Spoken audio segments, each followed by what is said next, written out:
Oh, Brian, I was also thinking that if I'm going to be predominantly like recording from this room from now on, I mean, if it makes you feel better, I could wear like a bathrobe or like something silky if that makes you gotta feel get a smoky better. Just give us the sense of the Bry Guy and Super Friends After Dark.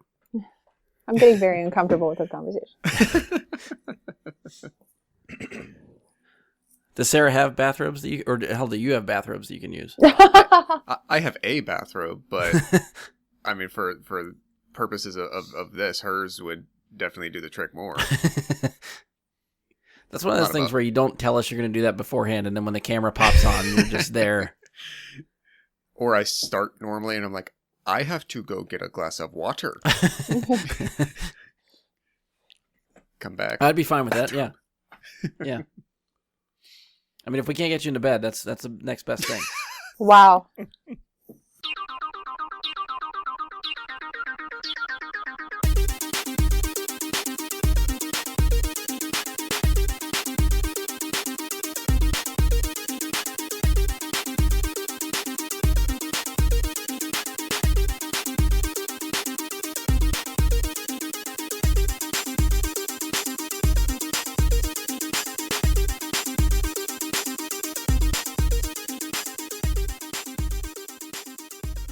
Hello and welcome to another episode of Bry Guy to Super Friends.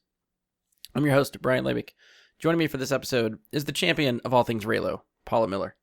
Raylo is my halo. The internet famous Twitch streamer, Tyrannus, Mike Bradley.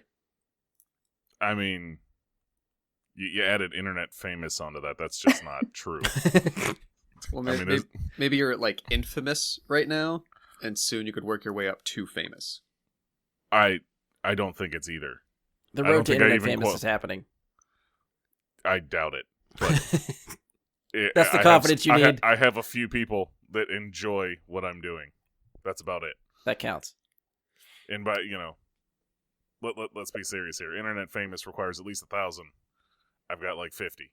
So it's a stepping stone to there.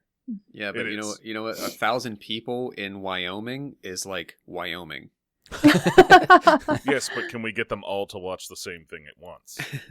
I think I'm up to like 1,500 followers, but it's not. That's not famous on the internet. Let's be real about this. There's your target audience, Mike. Wyoming. Make it happen. I don't want to insult anybody from Wyoming, but pass. And you heard him too. And until he officially gives me a new nickname, he'll still be Mr. Movie Slut, Josh Zorch.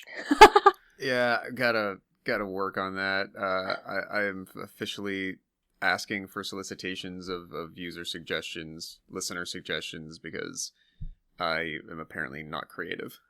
I don't know, Josh. If you start wearing like silk chemises and robes to the show, I think Movie Slut is really. If I you should keep add it. silk chemises to, say, like an Amazon wish list, and were to share that wish list through, don't forget to put your bathwater on there. Particular social media channels, and that becomes supported by fans. That could definitely happen.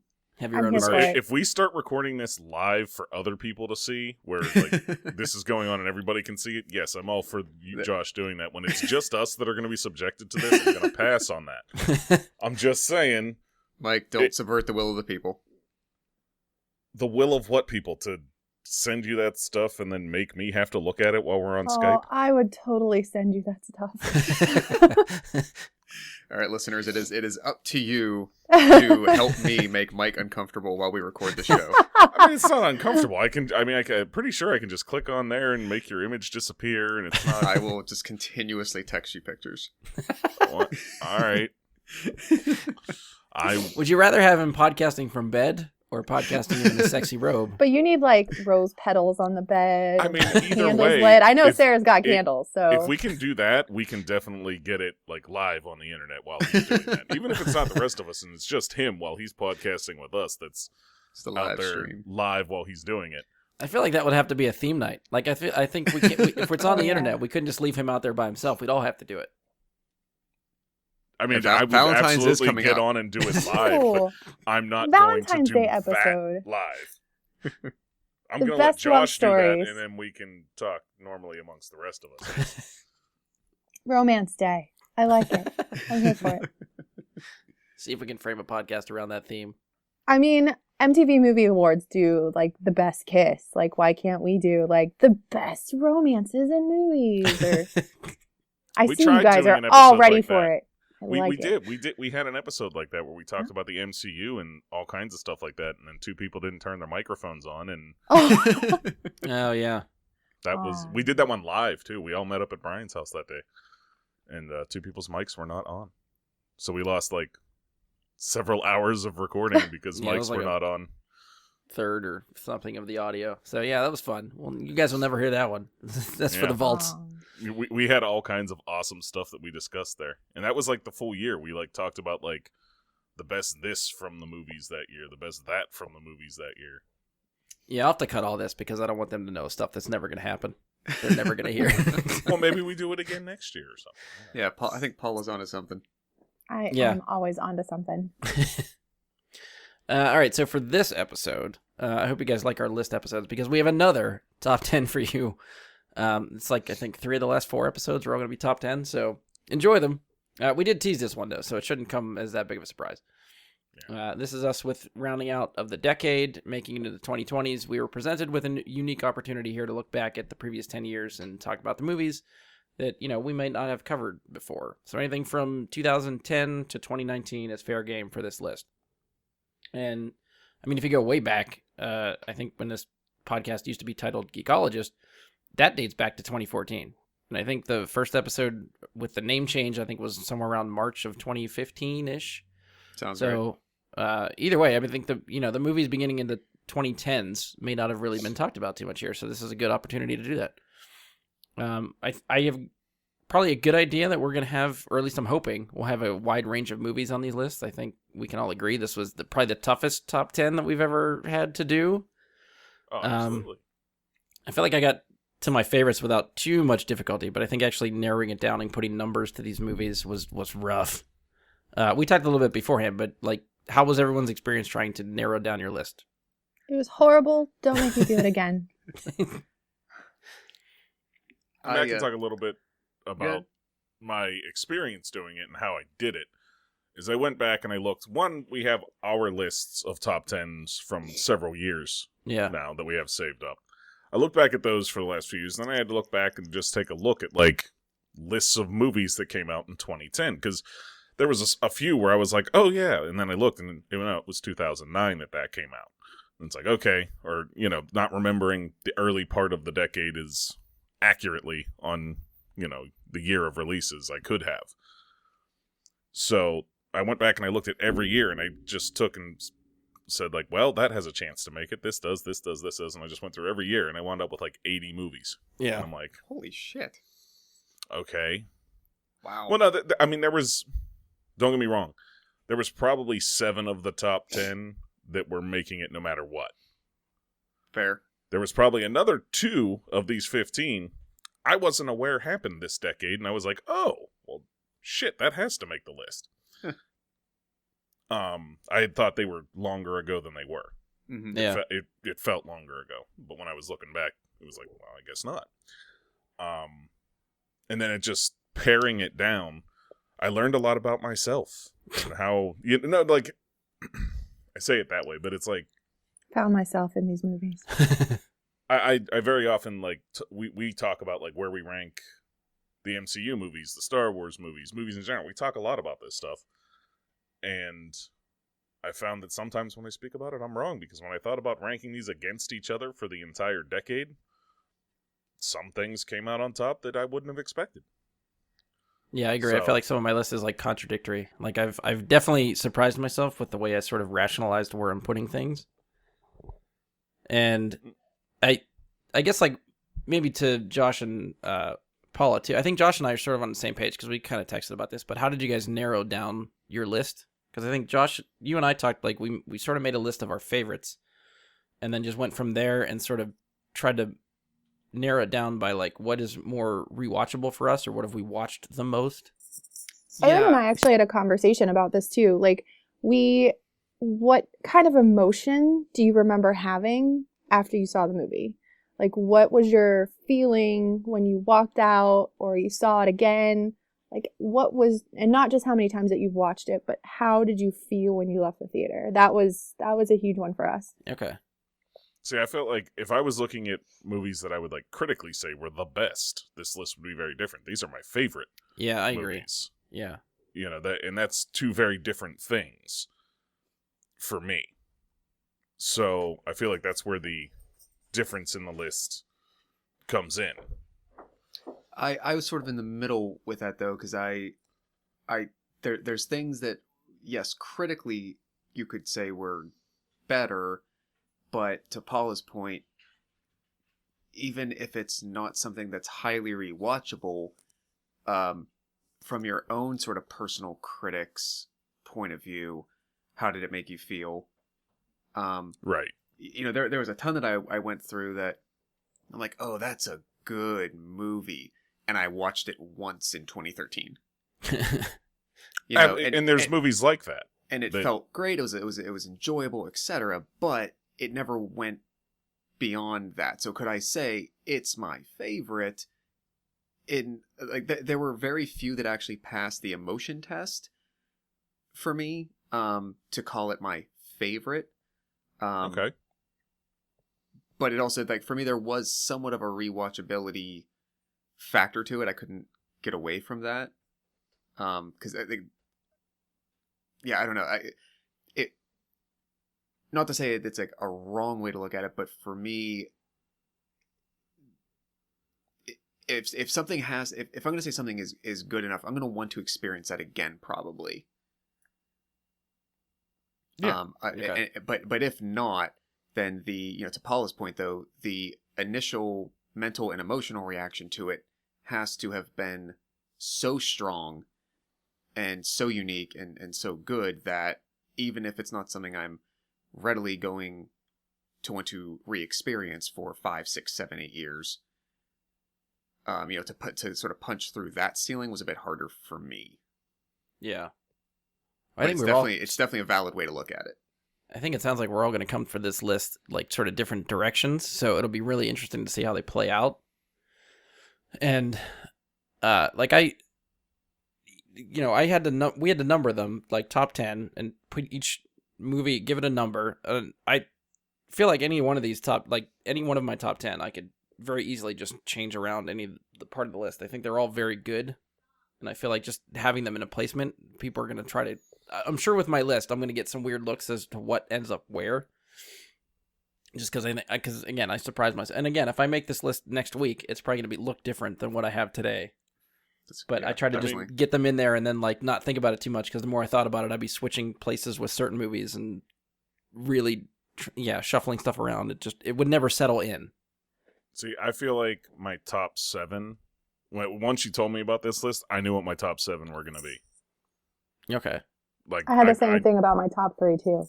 I knew what the top 1 was immediately. 2 through 7, I had a good idea of their placement.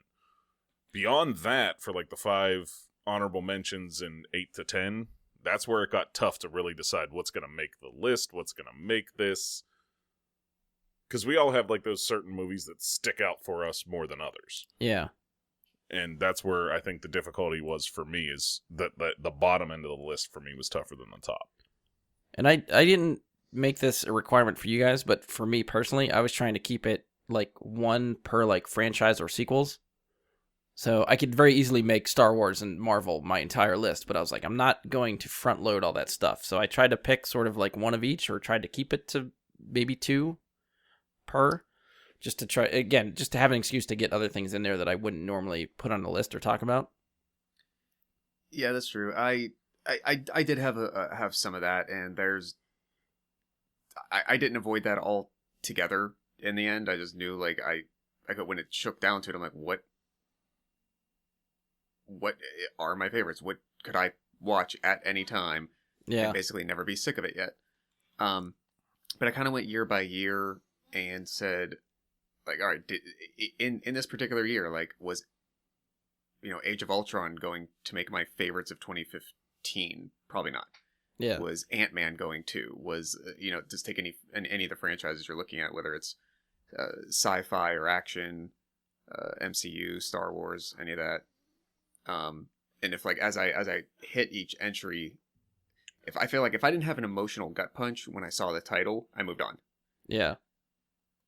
Yeah, that's probably a good way to look at it. Yeah. If I didn't immediately think like top 10, top 15, no matter how much I like it, immediately move on. So like I actually I passed by most of the decade's MCU movies pretty easily. Okay. Because I enjoy the hell out of them. I will watch them at any time basically, but if I didn't immediately think possible top 10, just next one. Yeah. Okay. Yeah, that's a good way to look at it too. And we sort of talked about, I think we've hinted at it a little bit. So we kind of fudged it a little bit. We're allowing sort of 15 movies for us. We have our top 10, and then I told everyone we'd give them 5 honorable mentions. So it just pads out the list a little bit to try to hopefully cover some stuff that people want to talk about that didn't make their top 10. We could have easily probably done 25, but we're gonna leave it at 15. What if we said as many movies as we could possibly say in like 30 seconds? Maybe we'll save that for the end. Whatever isn't covered, we can try to give you that opportunity. I was gonna do a song. A song. Wait, you either have a song written or you're able to do that off the fly? In the version of, my favorite things, but just sing song title or movie titles. That'd be okay. Can we plug in the scene from Clerks where Randall just recites all the different porn movies before he's like, oh yeah, and what was the one your kid wanted? A good poll. All right, and also with all of our previous lists of top 10s that we've done, I do want to try to keep these discussions spoiler-free as much as possible. So I know some of these movies have been out for 10 years, so if people want to see them, hopefully they have by now, but I'm also assuming that there are some people coming to this that are not aware of some of these movies that, maybe just want to hear our discussion, and after our discussion, it might persuade them to go seek these movies out, check them out for themselves. So if that's the case, I refuse to be the one to ruin the movie for them. So is everyone good with that? Can I be the one who ruins the movie for them? That's your prerogative. If you want to be that person. Can I ruin one that was before this decade? What's that? I said, can I ruin one from before the decade? Yeah, yes. I'll allow it. Kills Dumbledore. That was before the decade? Yes. Yeah. Wow. Oh, it just squeaked in. Yeah. Yeah, it just squeaked before the decade. July of 2009, okay. You bastard. Oh, that's my new name. Miss loves a spoiler. Yes, please. Tell me all the spoilers. And we are going to try to do, as we've done with our favorites of some of the past years, we're going to try to do the Rotten Tomatoes critics and fans ratings as we're going. So I'm going to try to keep a running list of that as we're going, and try to calculate averages for everybody at the end and see who gets the best rating. And one thing I think Brian should bake us cookies if we win. I don't know about that. You don't want my cookies. Yeah. I'll bake you cookies, Mike. I mean, Amy will make me cookies, but I just, I don't know. Brian should. I don't know. What are you good at making? You're too good for my cookies in a box. Okay, I see it. I want Brian to do it. That's get no cookies then. Okay. I'll keep my cookies. That's fair. I just want Brian to do it. I'll send you my cookies in a box, Brian. I'll find some used trophy to give you, Mike. There we go. I'm not going to win, but... one thing I realized we didn't do beforehand was to figure out who wants to go first. We don't have our order set. Dibs. Dibs? You first? Dibs. Yeah, I'll go first. Okay, Mike's first. I'll do 2. All right, Mike, Paula, Josh, me. All right. And if you are unfamiliar with the way we've done our lists in the past, we go through everyone's 10. We'll go through Mike's 10, Paula's 10, Josh's 10, my 10, and then we'll go to Mike's 9, and then we'll rinse and repeat all the way down to number 1. So I guess at that point we have all the preamble out of the way. So Mike, what is your number 10 of the decade? My number 10 of the decade is What We Do in the Shadows. Excellent movie from Taika Waititi. It's hilarious. I can't spoil anything, but it's basically a modern day telling of what real world vampires would be like and what their life would be like living with one another in a London flat. Well, it's not really a flat. I don't know what they call it. It's a house. They're sharing a house. And, they have their life together and just hilarity ensues. They're all, from some of them are thousands of years old, some of them are 100 years old, some of them are a couple of months old. Well, not a couple of months old, but they've been vampires for a couple of months. and they have very ordinary lives, other than when they have to feed on somebody. And I don't know, it's if you guys have seen it, you guys understand. If you haven't seen it, it's 100% Taika Waititi's humor coming through, and it's fantastic, hilarious, and worth every moment of it. It's fun, I think, because it's also shot as kind of a documentary first person. Well, not first person per se, but like the characters talking to the camera. Yeah, there's a lot of like fourth wall breaking. Like I'm talking to the cameraman, and like not necessarily directly through the camera to the audience, but as if they know they're being filmed. They're talking to the person filming them. Yeah, like I said, kind of like The Office. It has a little bit of that going on where they're talking as though they're in that aspect, and I don't know. It's just. Yeah, I didn't see this until much later than when it originally came out. I didn't know a whole lot about it, but my God, it's fucking fun. Mike, what year did that come out? 2014. Okay. And yeah, I can't recommend it enough. I mean, it's the type of thing where, Brian, I don't know if you've seen it. I assume yes. I have not, but I just recently saw Jojo Rabbit, so did you? I've heard so much of that movie specifically from Taika that I do want to try to go back and revisit that. Definitely do. Paula, have you seen it? I have not, but you've made me very intrigued. Yeah, it's definitely worth it. Like I said, we're doing spoiler free, so I'm not going to get a whole lot into it. But the best I can say is it inspired Amy to make her first ever GIF, whatever the fuck they are. She made one from that movie. It's hilarious. And I'm not going to tell you what it is because it's a spoiler, but it's fucking great. Fair enough. Yeah, see, case in point, the first movie we talk about, half of us have not seen this movie. Yeah, I mean, that's not surprising. For this one in particular, it's not surprising. Yeah. As a sidebar, Brian, what did you think of Jojo Rabbit? I haven't seen it yet. I thought it was really good. It gets a little bit unexpectedly heavy somewhere in like the last third, but it's really good. Good to know. Anything else for What We Do in the Shadows? Anybody? I guess Josh, if you have anything to add. Yeah. No, it was a nice, like, good comedic entry, and I think Mike's right. Like, I don't think I saw it till, God, like maybe 2018. Okay. But I think it was after Ragnarok, so I was like, oh yeah, and like leading up to Ragnarok, this is the movie that everyone kept citing of right. like, Taika Waititi made What We Do in the Shadows. So I think we like found it after that, like, oh okay, what else did this guy do? How did he get the Ragnarok job? Yeah, it's a very different sort of like dry humor type of telling, but it's unique. It stands out in like it's different comedic method. Gotcha. And it was the genius of it was the spin, as Mike said, like taking obviously like the idea of like Interview with the Vampire or any of those types of stories that have been told the last like 10-15 years and just making it out like, all right, well, if they really existed, like what would their actual day-to-day lives be? What would they actually have to worry about? What does their day look like? What does their week look like? Not just like, what is their overarching story? Yeah, the argument over the dirty dishes is absolutely hilarious. You're thinking like these are vampires, and they're arguing over dishes. It's good. Yeah. All right, good deal. Let's go to, I guess, Paula, you're up. Number 10. So my number 10 is also from 2014. It is The Lego Movie. And the Lego Movie. The Lego Movie. And I'm not endorsing it because I work for Lego, but I saw it before I worked for Lego.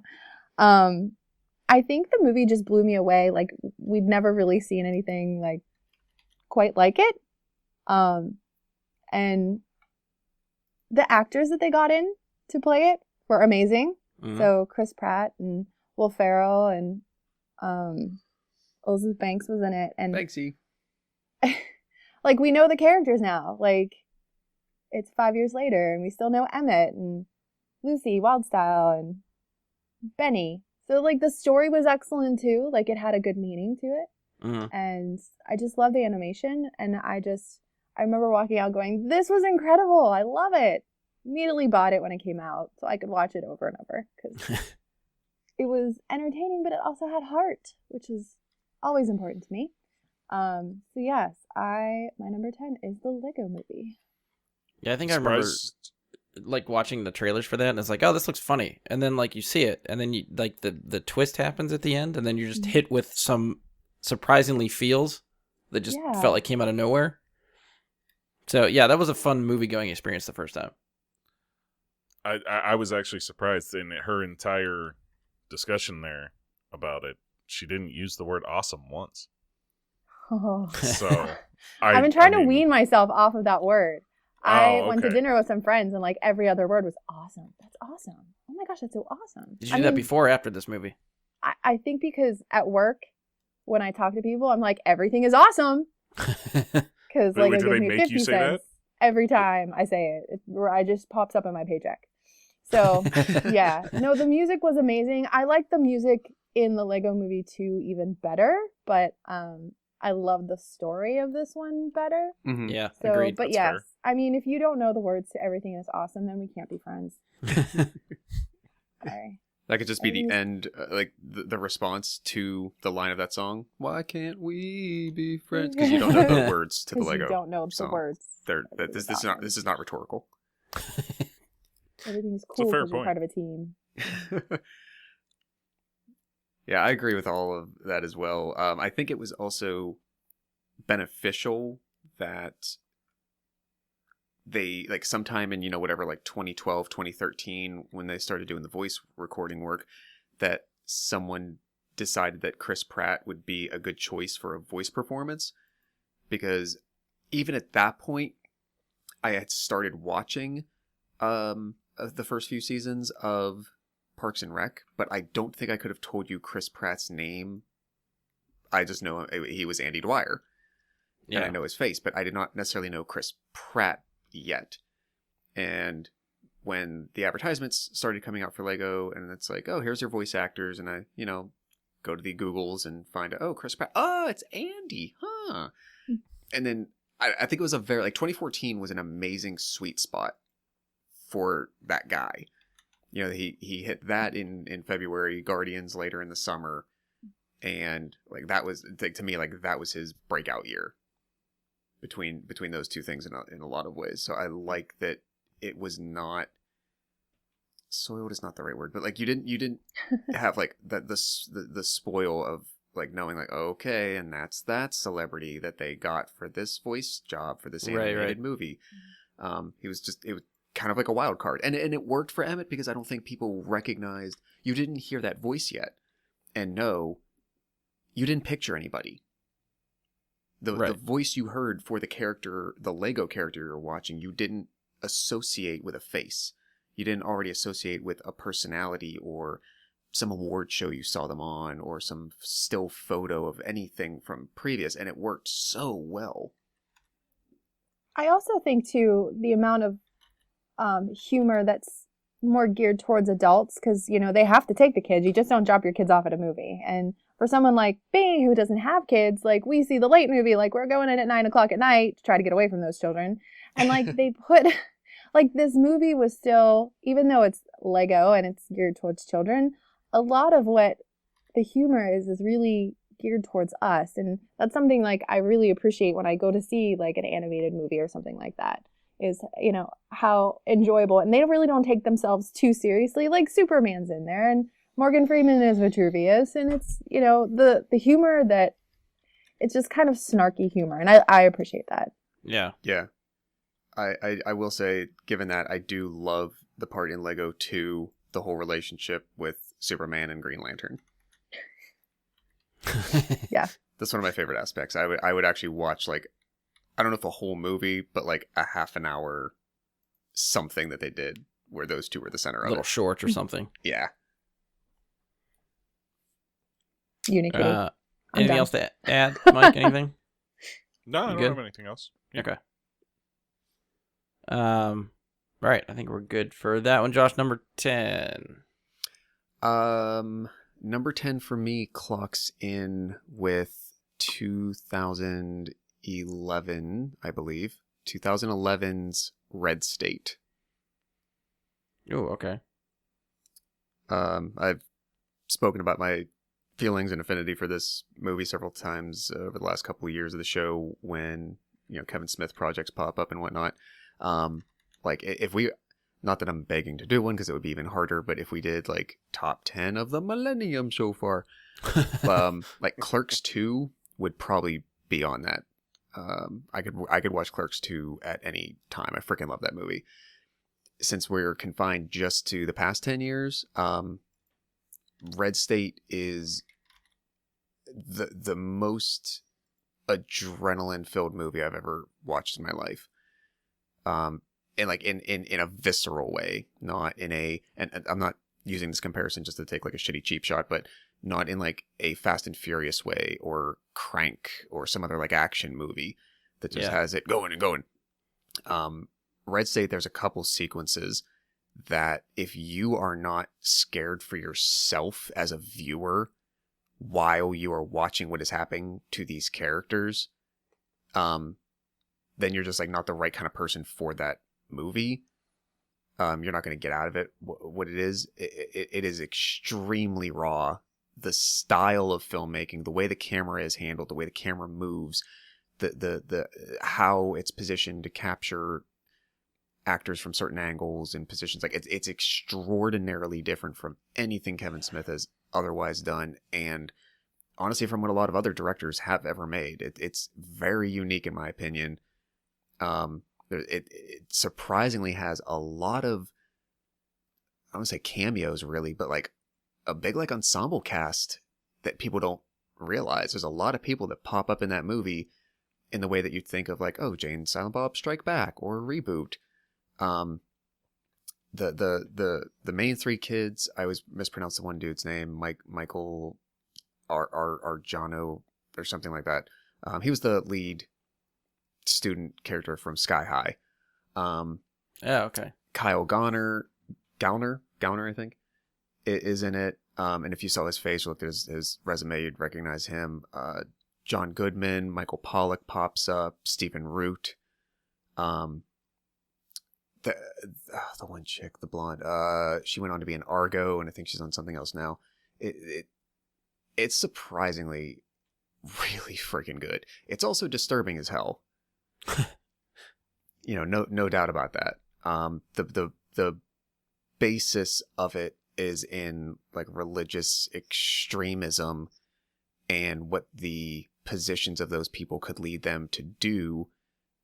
Basically, what if your entire life philosophy was built around hatred of certain people, and at some point you realize that you need, like, you're running out of examples of people to hate. Okay. But you want your followers to continue accepting this philosophy. What would that lead you and the other people sort of at the top of your group to do? Yeah. In order to keep giving these examples to your followers to continue accepting your message. It's really, like I said, if the only word I can ever use for this movie is like raw. There's some like movement sequences that are just so freaking intense. I would say, yeah, it's one of those that, when I spoke earlier about how sometimes there's feelings coming out of a film that you're like, well, that shook me, or that impacted me, or that was really, really good, but I don't know if I want to feel that again. Yeah. Through that particular thing. Right. I enjoy that I did once, but I don't know if I want to go through, or I don't know if I could have that experience again. It was like a one-off, unique thing. I could never organically feel that again just by rewatching that thing. And sometimes you avoid those. With Red State, as uneasy as it makes me feel sometimes, I could ride that roller coaster often. How many times have you watched it? Since its release, honestly, probably only 3 or 4. Okay. I just didn't know, because like, it the way is you're a talking, I commitment. wasn't sure if it was just once or if you've watched it multiple times. A few. I was happy that I did it. During its release, it was the first one. Actually, this was basically the blueprint for what they did for Jay and Silent Bob's Super Groovy Cartoon Movie, and what they just did for Reboot. This is the first one where he took it to Sundance. This, if anyone knows anything about this, but if not, there was in sort of infamous in Kevin Smith lore, there was an infamous episode where he took it to Sundance. After the screening, he held a distributor's auction for the film, and then he bought it for himself for $1, and then basically gave a speech to the establishment of the industry saying, F you all. And then they took it on tour. And that's kind of what they did. It was much more limited than the following picture tours were. Yeah. But I was happy enough that they didn't come to Pittsburgh to do a live screening, but they did a simulcast event. So I went down to the Oaks in Oakmont one night, and they did like a video intro, did the movie, did a Q&A afterward. That you at least got to see on the screen happen, even though they weren't there in person. But I'm glad that I did that, because it's just as unsettling, I think, watching it at home as it was in a theater, but I had no idea what to expect. Yeah. Going in the first time. And I kind of had a sense of, like, it was initially described as like this quote, like very generic. Like on IMDb for the longest time, it was just listed as Kevin Smith horror movie. That's all it was. And then I kind of started hearing some things about it, and there was like a basic plot synopsis put up about like these religious extremist families and whatnot. But I never would have guessed what I was going to experience the first time. So I definitely want to make sure that it's cemented in my represented. My list. Absolutely.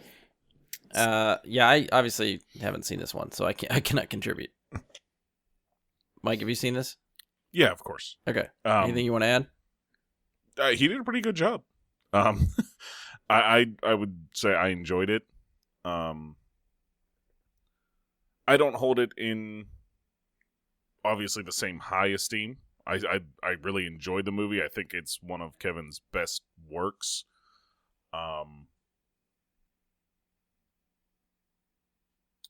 Yeah, without spoilers, I mean, I can't say a whole lot more other than the performances were fantastic, and like he said, I can't really find a fault with the movie without spoiling anything.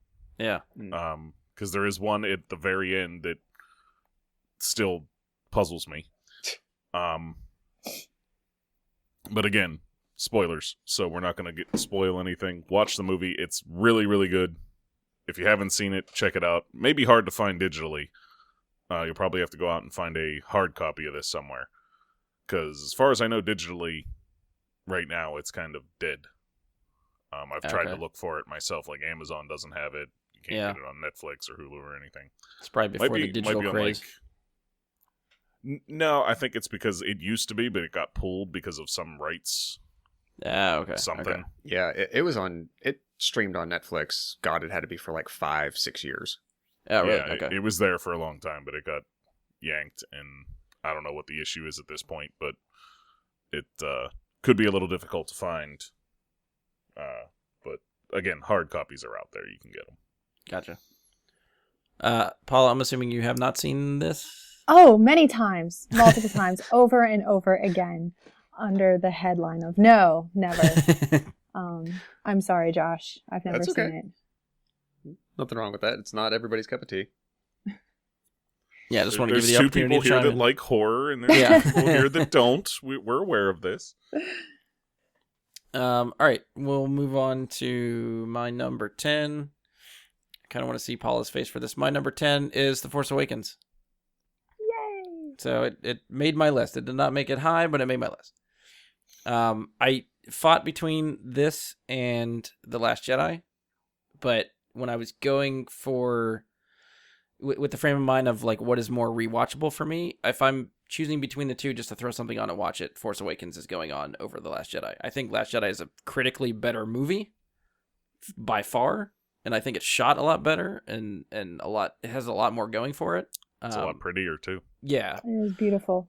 But and you know, to be fair, I have not rewatched The Force Awakens since watching The Rise of Skywalker. I'm afraid it's going to lose some points for me now that I know how the story ends. Like, so much potential comes from this movie, from The Force Awakens, that you know, when you get the answers to the setup that happens in The Force Awakens, and if you don't like the answers, I don't know how well the setup is going to go anymore. So I haven't rewatched it. But as of right now, as of today, when I made this list, it is infinitely rewatchable for me right now.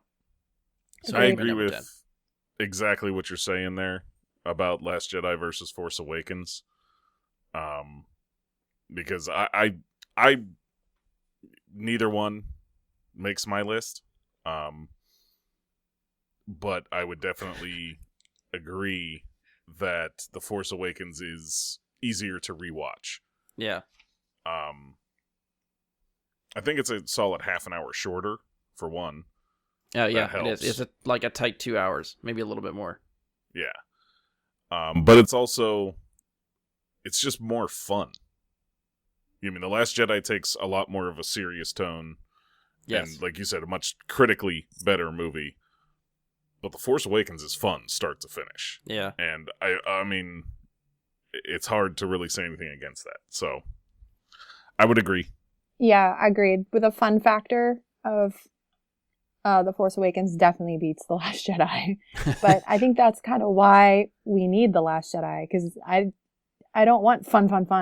Like, yeah. I also want a developed story, and I get that with The Last Jedi. Absolutely. But absolutely with it's such an enjoyable movie, but I'm going to keep a lot of those comments to myself just in case it pops up on my list. Fair enough. Spoiler, it might. It does. Josh, you have anything to add for this one, or do you want to save it for when it hits Paula's list? Since I have the most distance from all that franchise of the four of us here, it actually did initially appear on my like whittle down list. So I went through my years, hit 2015. I'm like, okay, had that gut punch perhaps. And I think it's for some of the stuff you said, like rewatchability. It's an easy thing to connect to. It's fun. You really care about like your 3 or 4 main characters immediately. Yeah. There's not it does not take much to buy into that movie at all. Yeah. In the end, so like I got it down to like 19 movies, and then I had to trim some fat to get it to 15. It did not make the 15 cut. Okay. But again, I would say from, you know, someone who could kind of take or leave Star Wars on any given day, but who still enjoys it, like absolutely thumbs up for it. It's extremely fun. It's a good one. Yeah, I think I was going to point out, coming from a non-Star Wars fan, that's a big get, I think, for him. I didn't mention the year. That was a 2015 movie. Yep. So, just FYI, for anyone paying attention. Totally paying attention. Yep, I knew it. All right, so since we'll probably revisit that later, we'll move on to Mike's number 9. My number 9 comes from 2011, and it's Harry Potter and the Deathly Hallows Part 2. Part 1 was never going to make this list, which came out in 2010. For me. The two of them are both excellent, but 2 is just a lot better than 1. But yeah, we see the end of that. I mean, how many years was it? What was it, like? Kind of like just shy of 10. Just shy of 10? Yeah, the first one was November 2001, and this was July 2011. Okay. So we go through this entire Harry Potter saga over the course of 10 years, kind of the way we did with Marvel. And, you know, we grow up with those kids, or we watch them grow up. We didn't grow up with them. I was grown. But some people grew up with them. But we watched them grow up and make these movies for a long time. And finally getting the end to that saga, it being done properly, everything working the way it should. Again, spoilers are in here, so I can't really say a whole lot, obviously, because, you know, but you got a lot of people in that movie, and I feel like, obviously, Fantastic Beasts is a whole thing that kicked off from it, that I think we all agree hopefully gets better after the second one. Yeah. but it's all the same. This world of Harry Potter is going to keep expanding because these movies were so good. And yeah, I mean, without spoiling, I have a hard time getting into a whole lot, but the performances here were great. The things that happen are great. And yeah, they did a great service to the story. And this one moves very quickly. There's not really a down moment in part 2 there. From the start to the end, it's just constant crazy shit happening and awesome stuff happening, and moments that give you the feels, moments that are awesome action, moments that have pretty much everything possible is really there. So I think it goes without saying that this is the end game of the Harry Potter franchise. So meaning that if you, for whatever reason, have not watched or read Harry Potter and you decide to jump in with this movie, do not do that. Please go back and watch the entire saga. None of this will make sense. Yes. No. Even though if you watch a part 2 is the first movie you watch in a series, right. You don't, like. But even if they started with like Deathly Hallows Part 1, I wouldn't even do that. Like, just start from the beginning, watch all 8 movies. No, I will put a slight critical eye on this because I think there are story decisions that they make specifically for part 2 that, for like, if someone were to do that and they're like, well, I don't understand what that means, there's like a 20% chance that that's okay because the way that they trim some story elements literally don't make sense. And Mike and I have talked about this in the past, and we can grab those off air if he's curious what specifics I mean on that. But as far as like a good epic conclusion that just kind of punches from beginning to end, I will say it's sort of like you guys with Star Wars. Any Harry Potter is better than no Harry Potter. Yeah. But and I've said before, I really am looking forward to the day that I hope they redo the original book series as long-form television series. Because that is what it needs. Yeah. And now that like the last 10 years, television has become what it has again, it would absolutely work amazingly. Unfortunately, that probably won't happen until at least another decade. Yeah. Because there are supposedly there's 3 more Fantastic Beasts movies coming to finish out that 5-part series, and the 3rd one already got delayed a year. Yeah. So I'm going to say it's going to be, even if they keep on every other year from that point on, it's going to be at least 2025 before they finish that franchise. Right. And they're going to want somewhat of a buffer in between. There's production time. Obviously, it takes time to do that stuff. So at minimum, I think we're looking at 2030 for it. Like maybe 2028 if they wanted to, like, depending on how this franchise wraps up and how long they want to take to jump back on. But if I had to guess, longer than that. Yeah, I wouldn't be shocked if it ended up being that 2040, way.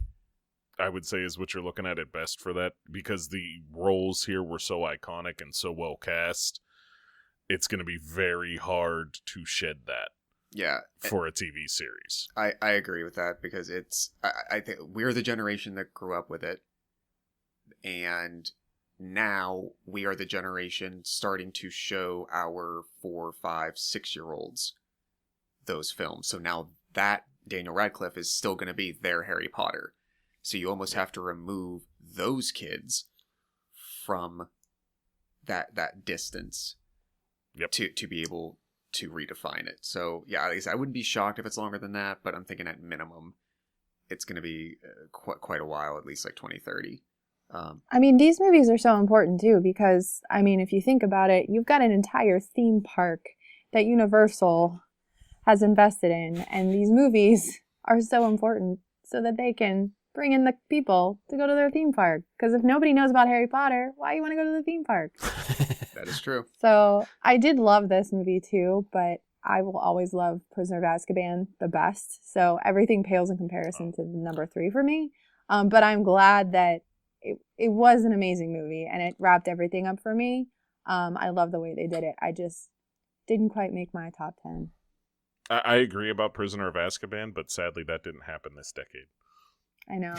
So it couldn't make my list. But I agree. Prisoner of Azkaban is actually my favorite movie too. When we do our 20th, our the last 20 years. The last 20 years. Ugh. The medical advances they make to allow us go for 100 years. And the year 2100, we're going to be doing the last century. I can't imagine what those lists would be. I'm getting anxiety just thinking about it. Yeah, so I'm like, I guess more related to like Harry Potter. Like, if we compare Josh and I, like Josh is like, he likes Harry Potter as much as I like Star Wars, and vice versa. I like Harry Potter as much as he likes Star Wars, type of thing. So I'm with it. I like these movies a lot. I probably have Blasphemy not read the books, and I know I get that look from him all the time when I mention that. So I'm just going by what the movies tell me. And yeah, I did enjoy this series. I think that was part 2 was definitely probably one of my favorites. I think all the build up to that, and a lot of the same reasons I just like Endgame. I think it capped off that series very well. It is, like Mike said, nonstop. It's just like 2 hours of action and like plot points getting tied up and conclusions to a lot of setup and stuff like that. So it works really well. It's a good end for that series. I enjoy it. So let's go on to Paula's number 9. My number 9 is from 2015. It is Inside Out. Oh, good pull. Thank you. So we have the story of an 11-year-old girl and her emotions, which I can totally relate to. I often feel like I'm an 11-year-old girl with emotions. Me too. But I love Amy Poehler. So when I found out that she was voice cast as Joy, my spirit animal, I was like, this is going to be amazing. And it was. The other girl from The Office, Mindy is Disgust. Phyllis Smith is Sadness, which was amazing opposite Amy Poehler's Joy. That was a great choice. That was a great casting choice. Incredible. Bill Hader is Fear, and Louis Black as Anger was amazing. The movie itself was so beautiful. Like, it was very soft. Like, every time you're in Riley's head, it's just visually it's beautiful. And the story, I mean, Bing Bong. Oh, come on, Bing Bong. No spoilers, I promise, but gosh. All you do is mention his name. We get it. My heart. So, like, I'm still getting feels about this movie. Like, I love it. So, the story is beautiful. It's why you need joy and sadness in your life. Of course, everybody does. But you need all of those emotions coming together to... Yeah, it's just a beautiful story. I love the animation. I feel like this is the second time I've said that. I love the animation! But yeah, it's a great movie, and it is my number 9. So the only top 10 of a particular year that I don't have a copy of myself that I did was the first year of the show of 2015. And Brian, I don't know if you still have those or not anywhere, but I'm pretty sure Inside Out. Yeah, I'm pretty sure Inside Out was on my top 10 for that year, because I don't think we did a review show for it per se, but it ended up coming up during that time. And I think I remember making a comment to the degree that I was happy that Disney was not afraid to make an extraordinarily smart movie. That is a very abstract, intellectual movie.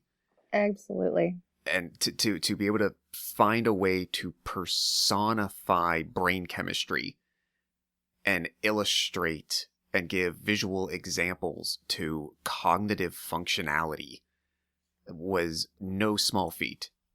And they knocked it out of the park, I think. This almost jutted in to like the gut punch that I talked about. And the only reason I think it didn't make the cut was I as much as I enjoy it, for whatever reason, I just haven't revisited it. that much. So you've only seen it once? Probably 2 or 3 times. Actually, I think it was the very first thing we watched just a few months ago after Disney Plus went online. Yeah, okay. But we own it previously on Blu-ray. We just hadn't really thrown it in, and I think it's maybe because one of those things, like, it's such a heavy lift for me that it's not, something I want to dive back into. But it is so good every time. Yeah, it's one of those movies you have to put on expecting to feel something because it happens every time I've watched it. Yeah. It's good because of that. It's hard not to cry every time I put it on. So it's like I have to go into it knowing I'm going to cry, and then it's like, do I want to feel this right now? Yes or no? And then I can put it in. Yeah. They also followed up with a short. There's a short. It was. I can't remember what movie it like came Riley's in front First Date or something. Yes, it was incredible. And then like mom and dad get emotions. Their emotions pop up. It was great. But Soul is coming out this year, I believe, and I feel like it has like a similar feel, but they really haven't given us, like, that's the only thing I can relate it to is like It has that Inside Out kind of feel. So I wonder if they're trying to revisit that. But yeah, oh gosh, I love this movie. Yeah, if Soul is anything like Inside Out, that's gonna wreck me too. Soul, from what I can tell, like, my initial reaction was it kind of had certain pieces of it was a mixture of Inside Out and Coco. Right, yeah. Very musical. The musical, but also sort of like out of body experience type of things, telling part of the narrative. And like the mixture of those things looks like it's going to be. I think that was on my honorable mentions, or I think I at least quickly mentioned it in like a lightning round at the end of like 2020 movies. But I'm expecting that to be just as good. And Josh, for the record, I was going through my list. The far back as I go is favorites of 2016, so I don't have 2015. Damn it! We're just gonna have to go back and re-listen to the episode. Yeah. Of course, I don't know if it's probably past. It's obviously past 2 years or a year old, so I don't know where. I have to see how deep some of the archives go in certain places to see if it's even there to listen to it. I want to say last year, when I was doing like race training, I downloaded a bunch of the old list episodes because it's just like that's a nice like easy way to just kind of lose yourself in listening to something. Yeah. And I think I found them, so I think it was through iTunes. Well, I think I know on before we changed podcasting hosting sites on Libsyn, you could go back the entire catalog. I don't know if Anchor does that. It would take some research to see if it allows us to do that. Okay. Check the website and stuff. But all right, anything else to add for Inside Out? Nothing. All right, Josh, number 9. Okay. We just sort of skimmed it a moment ago with Mike's selection. My number 9 is actually Fantastic Beasts and Where to Find Them. Really? All right. There's a lot. The sequel so far, Crimes of Grindelwald notwithstanding, sort of like you said with, going back to watch Force Awakens after seeing Rise of Skywalker. I have my issues with my story issues with Grindelwald, and but I don't think there's much in it that soils anything that happens in Fantastic Beasts in terms of like setup elements or anything like that. So I think as a standalone film, I think that the casting of all the 4 main characters was wonderful. Even your 5th with Colin Farrell, throw in Ezra Miller, but your core 4 of the group you're following, it was really great. I hands down love Jacob Kowalski. And I love the dynamic that they build up with him and Queenie during the movie. Like the ending of that movie, those last couple minutes with the 4 of them, just like perfect. I'll definitely call out the music in some of those scenes, the themes that they came up with to complement some of those. The composite of all that is happening right there, to me, it's perfectly put together.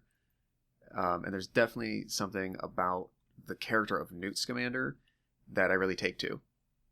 Like I said, notwithstanding the like broader story elements that occurred in Grindelwald, the stuff that occurs in the first movie with Newt, I absolutely could continue watching his adventures. Yeah. I'm actually a Agreed. little bit surprised this ended up as high on your list as it did. I feel like I remember talking about it when it came out, and I don't feel like remembering maybe I'm remembering it wrong, but I don't remember you being that high on it even when it came out. The first one, I think it was my number 1 of 2016. Ooh, see, now I'm gonna have to that list. I think I have, so I'm gonna have to go look. So it like over time, it has gotten better and better to me. Oh, you're right. Yeah, you were right. It is your number 1 from 2016, so that makes more sense now. Maybe I'm melding it together with when we talked about Crimes of Grindelwald. Yeah, which only hit like I don't know, like 7 or 8 that year. I mean, for me, I feel like I'm looking forward still to what they have coming next. Mm-hmm. You know, it's one of those things where I felt they had such a good movie with Fantastic Beasts that I don't know. It feels like Crimes of Grindelwald was a fumble. Like they just screwed up a lot of things, and I'm hoping they can recover from that and bring it back more around to the way that Fantastic Beasts felt. And I mean, that's to be seen. But as far as Fantastic Beasts goes, I agree. Jacob is one of my favorite Potter world characters, whatever you want to call it. The Potterverse. It's my spirit animal. What do they call it? Like the Magic Universe or something? They came up with a name the Wizarding for World. Wizarding World, Mm-hmm. yeah. He's one of my favorite characters in that Wizarding World now. He's fantastic. Dan Fogler is just great. Yeah. So he's playing it great. The relationship he has with Queenie's great. Newt, again, same kind of thing. The first movie, I felt really connected with him. I felt like it was great. Everything he was doing was great. In the second film, it was like not as much.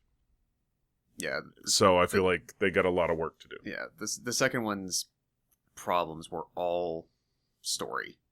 Yes, I agree. It really was. And in my opinion, not really even the Grindelwald side of the story. It was all of the other story that seemed to be happening that appeared to not matter whatsoever. Yeah. Yep. In defense of the second one, sexy Dumbledore. So I would not be Sarah's friend if I did not mention sexy Albus Dumbledore. You're welcome, Sarah. And we will presumably be continuing to get sexy Dumbledore for the next 3 chapters. Yes. Knowing where this is supposed to end up, it would only make sense that he's along for the rest of the ride. Absolutely okay. And as much as I like Jude Law, that part of it still doesn't make sense to me. Him as Dumbledore still doesn't make sense to me. Like it's just the character and the actor. But I'm just saying, we already have this really well-established character, and it just does not fit with Jude Law for me. I love Jude Law. It's just the combination of the two together somehow is perfect. You're welcome. I finished it for you. Yeah. The correct way. Okay. I mean, we'll see where it goes from here, but I'm still, I don't know. The character doesn't feel Jude Law to me. Oh, it feels But fine. it feels perfect. Listen, you can like Jude Law all you want. It's We just, might have already been in the Bry Guy and Super Friends After Dark. I think Yeah. Paula's taking care of it now.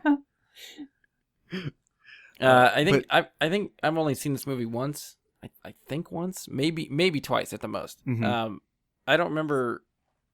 I think I remember enjoying it, but not like blown away by it. So maybe it's at the point where I need to rewatch it and see what I think about it. If you guys are speaking that highly of it, Yeah, I definitely, honestly, we haven't rewatched Grindelwald since the theater, even though we bought it on Blu-ray like a year ago. yeah, We still haven't rewatched it, which I should do. But I think it's definitely worth a rewatch. If I had to sum the whole movie up, I would just call it charming. okay, Agreed. Yeah, that's a good term for it. So yeah, probably say problems of the sequel so far notwithstanding, I think this is a really solid entry. gotcha. All right. Anything else to add for this one? We'll move on to my number 9. Nothing. All right. My number 9. My number 9 is from 2015. This is Mission Impossible: Rogue Nation. Again, trying to stick to one franchise. I could very easily have put Fallout on here too, because Fallout is freaking amazing also. But between those two, Rogue Nation I think is a tighter film. I think it moves nonstop. I think the story's a lot better. Some of the action sequences I think I like better in Rogue Nation, even though Tom Cruise is still fucking insane and does crazy shit in both movies. I think Rogue Nation for me is the one. If I'm just picking one Mission Impossible movie to watch over and over again, Rogue Nation is my pick. I think it's fantastic. So in this decade, you had 3 to pick from. So is like easily is Ghost Protocol at the bottom of those 3 for you? Yes. Okay. Yes. Yeah. I don't like. I know a lot of people really enjoy Ghost Protocol, and I like it.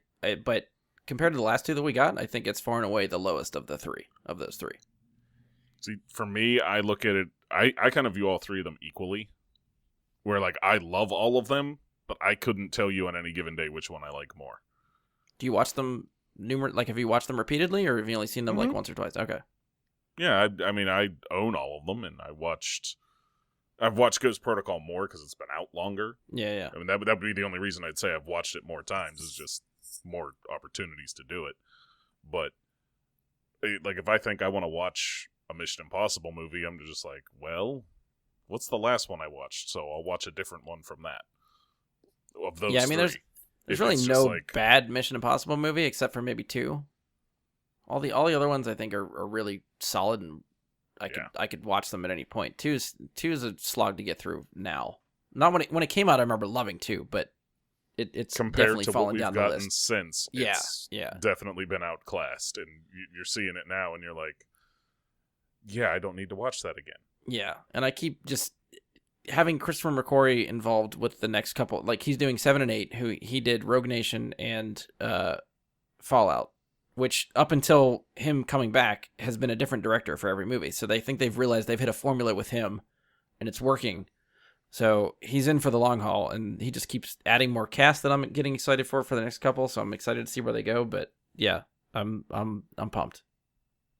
Agreed. So there's 6 Mission Impossible movies right now with 2 to come. Yes. Okay. At least 2.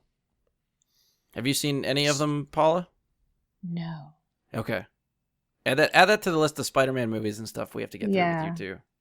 I think you did promise me a Mission Impossible day. Okay. Yeah. And I'm down for that anytime. I'll say, Paula, I think like I'm a later convert to the Mission Impossible films. I remember seeing the first one in like the late 90s, even though I think it was like 95 maybe. I only saw 2 and 3 once a piece sometime in college, I think. And I think it was really not until Fallout that I think Fallout ended up at like number 2 for me on 2018.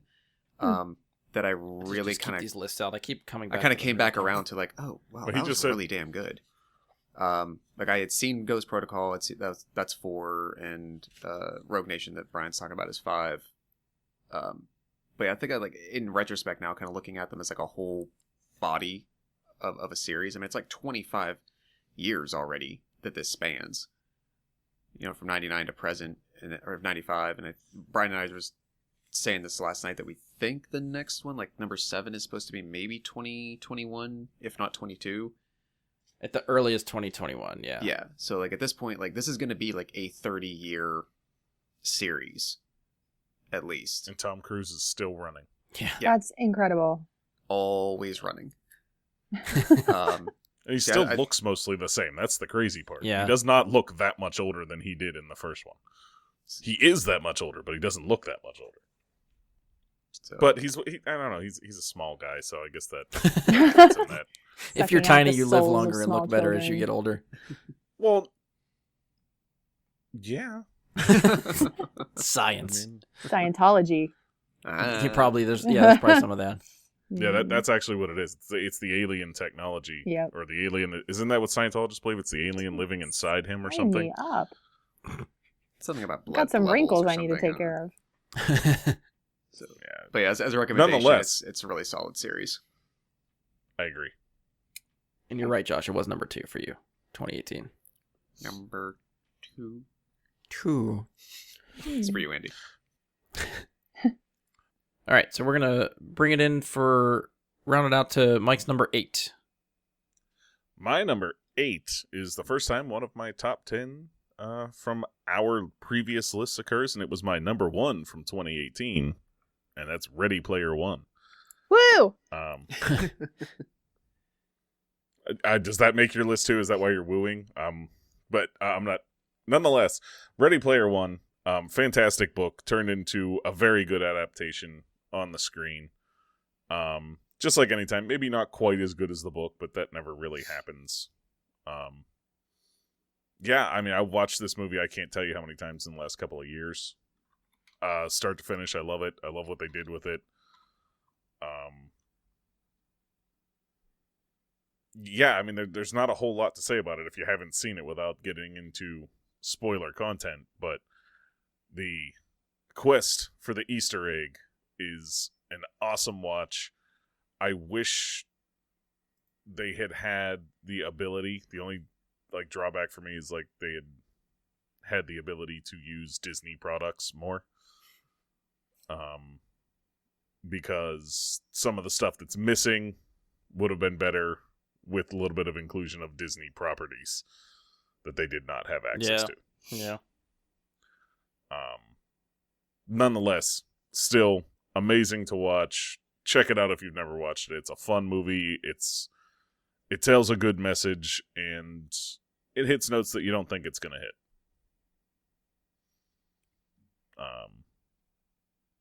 So, yeah. Yeah, this surprisingly did not make any of my list, but again, not because I don't like it. It's definitely some of the higher up in my list of favorites for the past decade for sure. I just when I was getting to the end and cutting it down, I did not let it make my list. Anybody else? Anything to add? No, I completely agree. Love the cast, love the story. Read the book after I saw the movie. Yeah, okay. So I think maybe I'm endeared to the movie a little bit more. Yeah. But I loved it. I think, Brian, on your recommendation. Yeah, okay. Cool. Well, I'm glad you liked it then. Very much so. All right, so we'll go to Paula's number 8. Okay.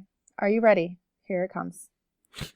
The Guernsey Literary and Potato Peel Society. So this is actually from 2018. It's a Netflix movie. It's with Lily James is I feel like the you have to actress. say that title again because I completely was not expecting that. It's really long. I told you, get ready. I warned you. She did. The Guernsey. True, that's fair. The Guernsey Literary and Potato Peel Society. Now, I've watched this. I stopped counting it maybe 5 times. But I am also a romance junkie, and I love the story in this. It is a very good story, but there's also a romance in it. It's this island off of England called Guernsey, and it's the story of this community and what they went through during World War II occupation. But it also, there's flashbacks back to that occupation, but there's also the story about what's happening now, and this author is writing letters to the people of Guernsey. And it was a book first. The book's a little bit slower, of course, but she's writing letters to a farmer on Guernsey, and she ends up going there because she wants to write the story that is their story and how they became the Potato Peel Society, to kind of get together during Nazi occupation, because you couldn't just have a group of people getting together unless you had a specific reason. So they came up with this whole reason, a book club, but they didn't have much to eat, so they were making potato pie, which was horrible to eat. But the story is beautiful. I love it. It's shot, it's very brown. The movie's very brown. They didn't have much color back then, I guess. Yeah, it is an amazing story. I love it. I watch it. It also has Matthew Good in it. So I love Matthew Good. Yeah. So it's not a super fun story, but does have a happy ending. So spoilers. There's a sad ending, a happy ending. You get both endings. But the story in it is very intriguing. I love it. And I did just recently purchase the book, so haven't read it yet. I have the book. Okay. Yeah, I can flat out say I know nothing about this movie, so okay. I have nothing to contribute for this. I'm sorry. Didn't know it existed until you said it. To be completely honest, that's okay. But I am now currently searching for it, and we'll give it a shot. Thanks. Yeah, there's enough stuff that I think is buried in Netflix that shows up for different people's queues and recommended lists and stuff that it's easy for, if you're not into the romance stuff, that you're just never going to see it on Netflix at all unless you're specifically looking for it. Right. And I watched it because initially I'm like, a World War II romance. Yeah. But the story itself is very intriguing as well. And I really liked, I was very surprised. Happy, sad. I got all the emotions with this, so much so that I'd, every time I'm like sitting there building with Lego or cross stitching, I'm like, I'm going to watch Potato Peel Society. Fair enough. Good deal. I guess, Josh, that brings us to your number 8. My number 8, I guess maybe our first overlap, if I'm not right. My number 8 is Lego Movie. Yay! Oh, okay. Nice. Everything is awesome. Again. Reprise. All right, so that brings us to my number 8. My number 8 is Spotlight from 2015. Wow. That's okay. It's a heavier subject matter movie. Yeah. Words. But yeah. But there's something about this. I came to it late. Like, I know it was nominated for like Best Picture and won, I think, or maybe it didn't win. Did it win Best Picture? I can't remember. It might but have. I know it was nominated a lot the year it came out. It won some awards. Caught it like a year or two later. And I don't know, it hooked me. The story I think is so well done. Like I said, the subject matter is pretty heavy, but just the way the story goes and the way that it snowballs. So it's about like the Boston Globe breaking the story of the priests molesting a bunch of kids up there and how systemic that is. So it's like they just to see the story start with one clue and then they go to the next one and the next step, and it just keeps getting bigger and bigger and bigger until they don't know what to do with it anymore. It's a very interesting story, and it's one of those movies where it's like anyone that's like, I haven't seen that, I'm like, I'm watching it with you. Let's watch it, because I don't know. And it's hard to be like, yeah, that movie sounds fun and I'm going to watch that, but I don't care. I would instantly watch it again for anyone that wants to watch it. I think it's so well done and just, really, really good. It's on Hulu right now. So you have Hulu. There you go. Yeah. Check it out if you haven't seen it. I think it's really, really good. Anybody else see it? Anybody else chime in? I've seen it. It was very good, but I don't have like the rewatchability to it. I think that you're having. Yeah, which is weird. Like you tell someone what the movie's about, and then you're like, you want to watch that again? Like, yeah, I don't know. Yeah, I definitely went back to some of my sentiments at the beginning. There's a whole slew of movies that I went through for the decade, like this, Dallas Buyers Club, The Big Short, that I'm like, oh my god, that was so damn good. Yeah. But I'm very happy to hear that not only did you enjoy it enough once for it to have this impact on you, but it actually for you does have a rewatchability factor. So that's great. Yeah. And I couldn't tell you why, but I would instantly rewatch it anytime anybody wants to. And if it's on, if I catch it on TV, I'm going to sit there and watch it. It's just one of those type of movies for me. Wow. See, with what Josh said, it doesn't make my list, but The Big Short is a movie I could watch more than once. Yeah. Easily. Yeah. Whereas I feel like Spotlight is not the same for me. Fair enough. But I feel like they're both fucking fantastic movies. Just rewatchability, I think, works better for me for Big Short. Yeah. That's fair. All right, so we'll go to Mike's number 7. So I think we talked a little at the beginning about like movies. When I looked up the list and I was like, oh, holy shit, that actually was during this decade. This has to make my list. I kind of felt like this was maybe beforehand, but when I looked and I saw the year was 2010, Scott Pilgrim versus the World. I thought that's where you're going with that. Damn it. Is number 7 for me from 2010. I thought this was earlier than that. I did not realize this was during this decade. Otherwise, it would have been immediately in my brain to make this list. If you've never seen Scott Pilgrim versus the World, this is Edgar Wright. This is Chris Evans maybe having the most fun in any role I've ever seen him have. Michael Cera being Michael Cera to maybe the best he's ever been. Oh yeah, as Michael Cera in himself. Yeah, his Ceraist. Yeah, and Mary Elizabeth Winstead. This was kind of maybe not her first role, but this was like the first thing I would say people really noticed her that enjoyed this genre. And don't. I'm going to be flat out and say that if this does not make Josh's top 10 just for that reason, I'm going to be very surprised. He forgot about it. He didn't. I see the look on his face. He didn't realize this was in this decade either. Do you want to hear how dumb I am? So if you're listening and you don't know, I'm the one who always writes up the walking between two worlds entries for the Facebook page, and I literally just did this 4 days ago, and I was re-evaluating and like re-reviewing this list for this episode like last night and this morning, and in the write-up for Mary Elizabeth Winstead that I just did 4 days ago, I think I even threw out the year like 2010 Scott Pilgrim versus the World for Scott Pilgrim in that post. and specifically I think I did mention it was 2010, and it did not occur to me for some reason whatsoever. See, I told you like leading up to like the things that I was looking at to remind myself like what came out each year and whatnot. This must have just not been anywhere that I could reference to put on like the diary log that I was looking at. So it completely escaped me. I knew this was going to happen with a few. Yeah. I just watched this year. Or last year, I should say. For the first time? Yeah. What'd you think? Yeah, I had one of those days where you're on the couch and you have the flu and you're like, oh my gosh, I need something entertaining. I loved it. It was so much fun. That's a great flu movie. It is.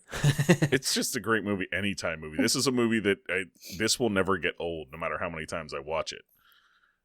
You know, and that's why it's here. Like I said before, my top 7, once I looked at all this, was pretty much decided.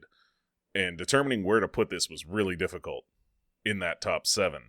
And it makes that top 7 easily just for all the reasons I've said. And if you want to talk about Between Two Worlds, you can take pretty much this movie's entire cast now, with the exception of Michael Cera, just about, and do a Between Two Worlds from that cast. And I really feel like they're all having so much fun. If you're not aware of what I'm talking about, Brie Larson, Brandon Routh, Chris Evans, Thomas Jane. Yeah, Thomas Jane's there. It's just, the cast just gets so deep, and they all have so much fun in the roles they're playing. Also, if you haven't played the video game, I recommend going and playing Scott Pilgrim. It's an excellent video game, too. But the whole premise of the movie is amazing. Everything about it. Go and watch this. Fun story. Yeah, shockingly. Go ahead. No, I was just gonna say I could very well just gush about this movie for a very long time because I love everything about it. Yeah, and for me, the shocking thing is this is the only one from Edgar Wright that makes my top 10. I'm sure Brian, I believe, is going to be different on that if I had to guess, but 2 of his made my top 15. Same here. Yeah. I have one of my honorable mentions. Yeah, I do as well. I tried not to front load them, but yeah. Yeah.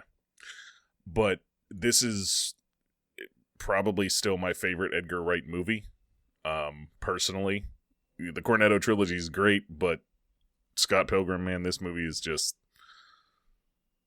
I'm shocked it's only at 7, but I guess that means the 2010s were just that good. Yeah, I think I think this is the movie that solidified Edgar Wright for me. I came to Shaun of the Dead late. I think Hot Fuzz was really my first one that I really saw of his, and then I saw this one next, and I was like, yep, I'm following what this guy does, because he's hitting all the marks for me between those 2 movies. It's a video game movie, it's an action movie, it's a comedy, it looks incredible. The shots, the style that this is done with is so different. Yeah. It reminds me kind of like Speed Racer, where Speed Racer like leans into the animation style of the show. Yeah. This movie leans into that video game style. Yeah, there's points and scores that you'll see pop up above people's heads randomly at different times. The minute he kills the first ex-boyfriend and the coins drop, I'm like, yep, I'm in. Let's do it.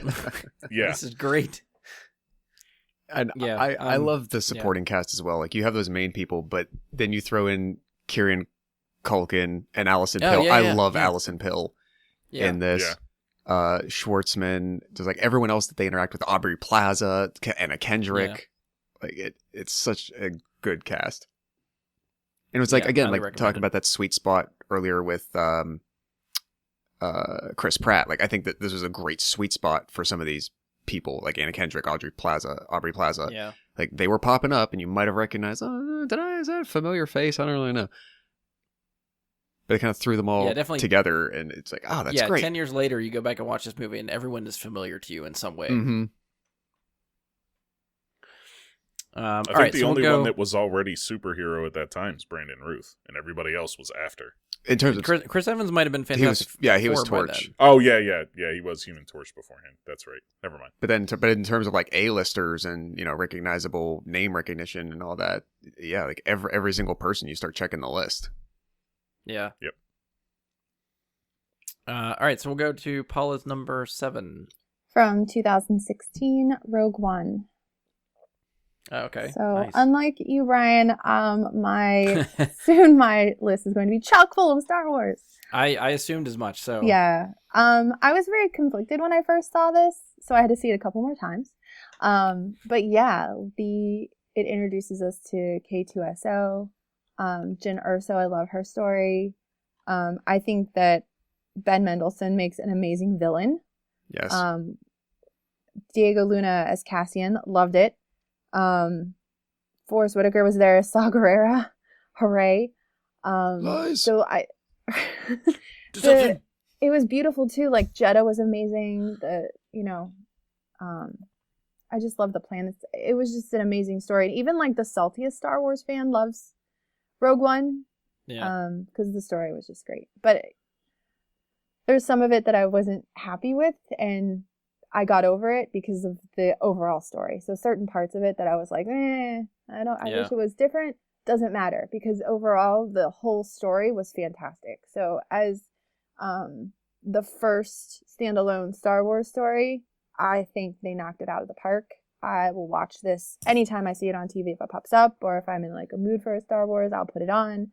But it really, I was very happy with it after the second, third, maybe fourth viewing. I was like, yeah, stop being stupid, Paula. This is a good movie. Yeah, I think next to Last Jedi, I think Rogue One has some really incredible shots in it. Like just stuff that looks great in the frame. Seeing the Star Destroyer over Jeddah is just such a great looking shot. The two scenes with Vader too. Oh, God. Yeah. Sorry, I won't tell you about them, but I'll tell you there's two scenes. The scene when, the scene. I know that scene where we see the Star Destroyer in action.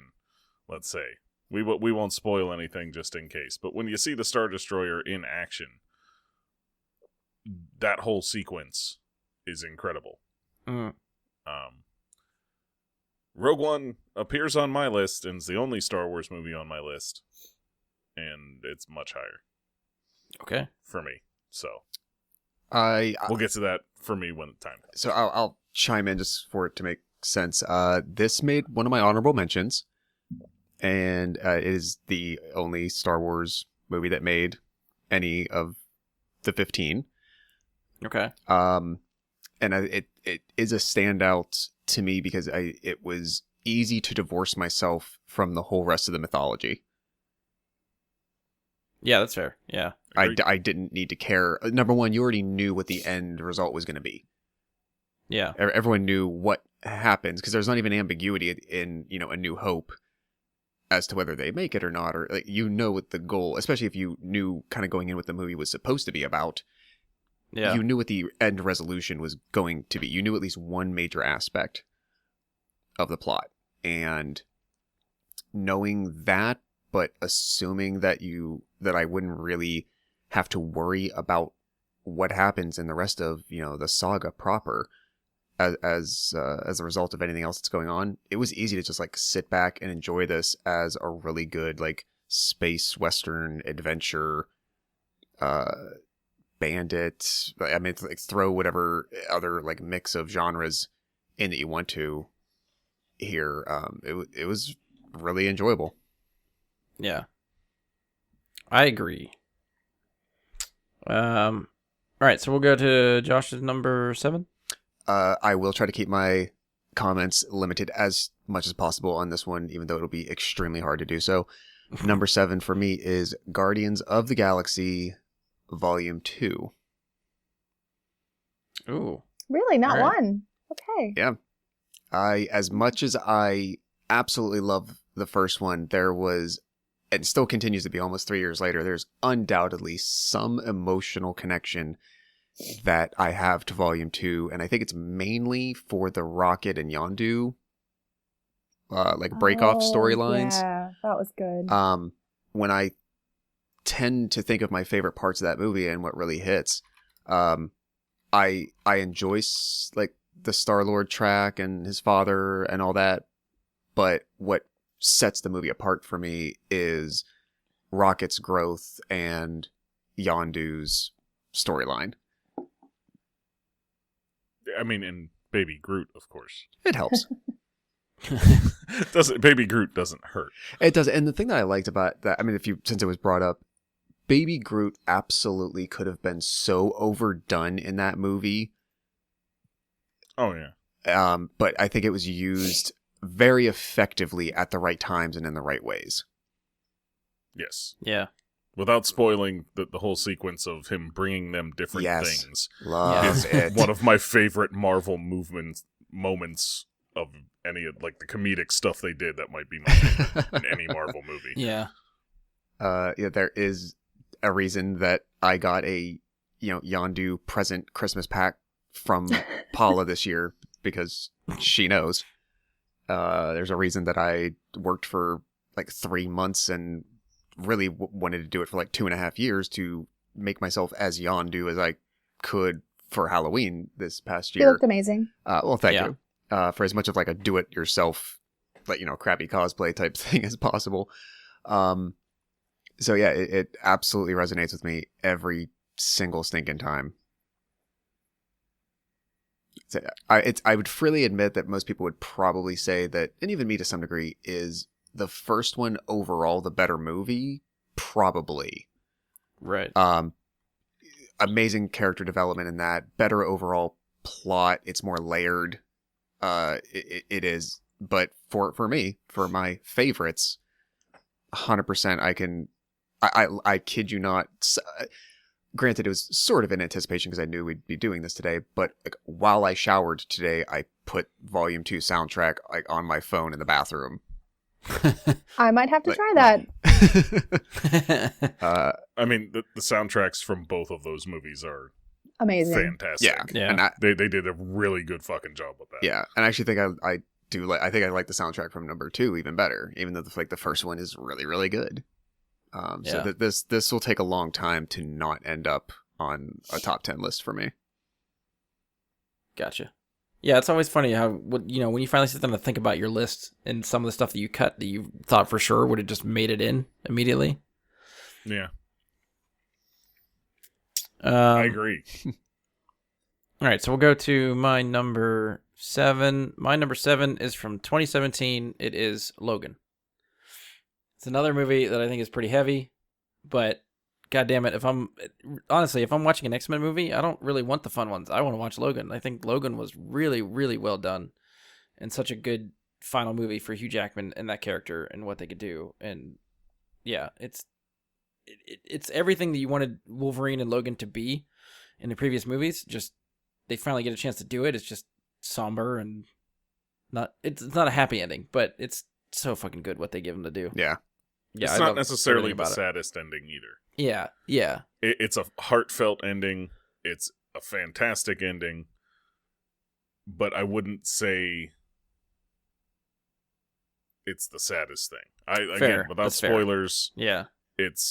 It hits hard. Let's say Yeah. it that way. It hits hard, but it's not necessarily that sad. I don't know a better way to say it. Yeah. But I mean, it makes my honorable mentions. Okay. And for that very reason, like you said, for me, there's only really 2 X-Men movies I can still watch repeatedly, and that's Days of Future Past and Logan. And Logan made my honorable mentions. Days of Future Past doesn't make my list. Yeah. But it's hard. It's a harder watch because you know how it ends after you watch it the first time, and it's like you said, it's very heavy by comparison to any other superhero movie that you're going to watch, really. It's kind of like we talked about Inside Out where it's like you just have to go in knowing you're going to feel things when you're watching this, and you just have to be ready to do that. There is one moment of that ending that breaks me every time I watch it, and that's never going to change. Yeah. The very last action that's taken? Yes. For me, yes. Because I never saw that happening. It didn't even ever occur to me to do that. And it took me about two full... And even though it's like 2 seconds in your head, it feels way longer. Yeah. It happened, and I'm like, why'd she do that? Oh! And then I started crying. And I feel like even some of the action sequences, too, I think are like levels above the stuff that we get in some of the X-Men movies prior. Well, they let Wolverine be Wolverine with the R rating. Yeah. Which definitely changes the I have unbreakable razor-sharp claws aspect to Wolverine, where we don't really see that in PG-13 movies because you just can't. So, yeah, it definitely has that going for it. I felt like it was extremely good start to finish and definitely worthy. Yeah. All right, so we'll spin it back around to Mike for number 6. My number 6 comes from 2014, and that is Edge of Tomorrow. Good pill. Edge of Tomorrow is... Bitch, I had the Josh moment where I just realized I forgot about this movie entirely. Edge of Tomorrow is my personal favorite Tom Cruise movie ever. I love this movie. The aspect of... it's not really a spoiler. Like, The Edge of Tomorrow is Tom Cruise living the same day over and over again and trying to figure out a way to come out of it ahead at the end. Very Groundhog Day, but action science fiction movie. And, you know, it's one of those movies that sounds like a shtick at first, but you get to the last third of the movie and then it starts to have a heart, too, and you're like, well, shit, I didn't see that coming either. So, as a science fiction movie, as a Tom Cruise movie, which I think is its own genre, personally, today, Tom Cruise is his own kind of thing. Yeah. But it hits the right notes for all of those things. Yeah, I mean, it ticks off every box I would want a science fiction movie to tick off. It ticks off Tom Cruise boxes just right. It hits you just right for everything. Emily Blunt was fantastic in this movie. I was going to ask you, how is she in an action movie? Because she's Mary Poppins. Extremely good. Mary Poppins kicking ass? I don't know if I can buy that. That's fun fact, she was supposed to be Black Widow before Scarlett Johansson. Yeah. Really? Yep. Interesting. Yeah. She, her and Krasinski got pregnant, though, and she had to drop out. Oh, bummer. Yep. Paula, did you ever see Sicario? No, I did not. There's not as much of it to this extent, but I think you get a taste of what she could be in, like, an intense situation like that. She's not really a combatant per se, but definitely like action plots and whatnot. I mean, this is probably the most. I mean, would you guys agree that probably this is like the most action-y role she's ever had so far? That I know of. I don't know. Yeah, I don't know a lot of her resume, so I can't pick out what else she's been in. But she kicked ass in Devil Wears Prada. I mean, just saw her moves. Amazing. I mean, and even in Edge of Tomorrow, there's not really that many pure action sequences for her. Granted, but she fits in well. Generally in the movie, she fits in just fine. She doesn't look out of place whatsoever. I'm pretty sure she bulked up a little bit of muscle for the movie too. Because, I mean, she actually looks like fairly muscular. Yeah. For the role. And it's definitely, like I said, I can watch this movie as many times as it's on. I put it on all the time. And, yeah. It ticks off all the boxes, and that's why it's there. I can enjoy it every time. Yeah, there's something... This is the movie I feel like if people don't like Tom Cruise, watch this anyway because you see Tom Cruise die repeatedly in hilarious different ways. So it's a little bit cathartic maybe that way for you. And it's still a good fucking movie, so you get both. Now I'm intrigued. Yeah, it's actually, that's one of the premises of the movie is that every time he dies, the day resets. That's like the basis of how the film starts. And then it goes from there. That's like stuff that would be in the trailer. Is like he dies and the day resets. He dies and the day resets. And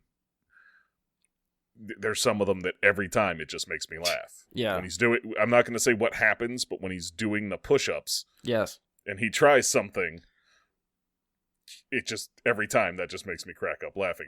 It's both the scream and the stupidity of what he's trying to do at the same time that make it so great. So.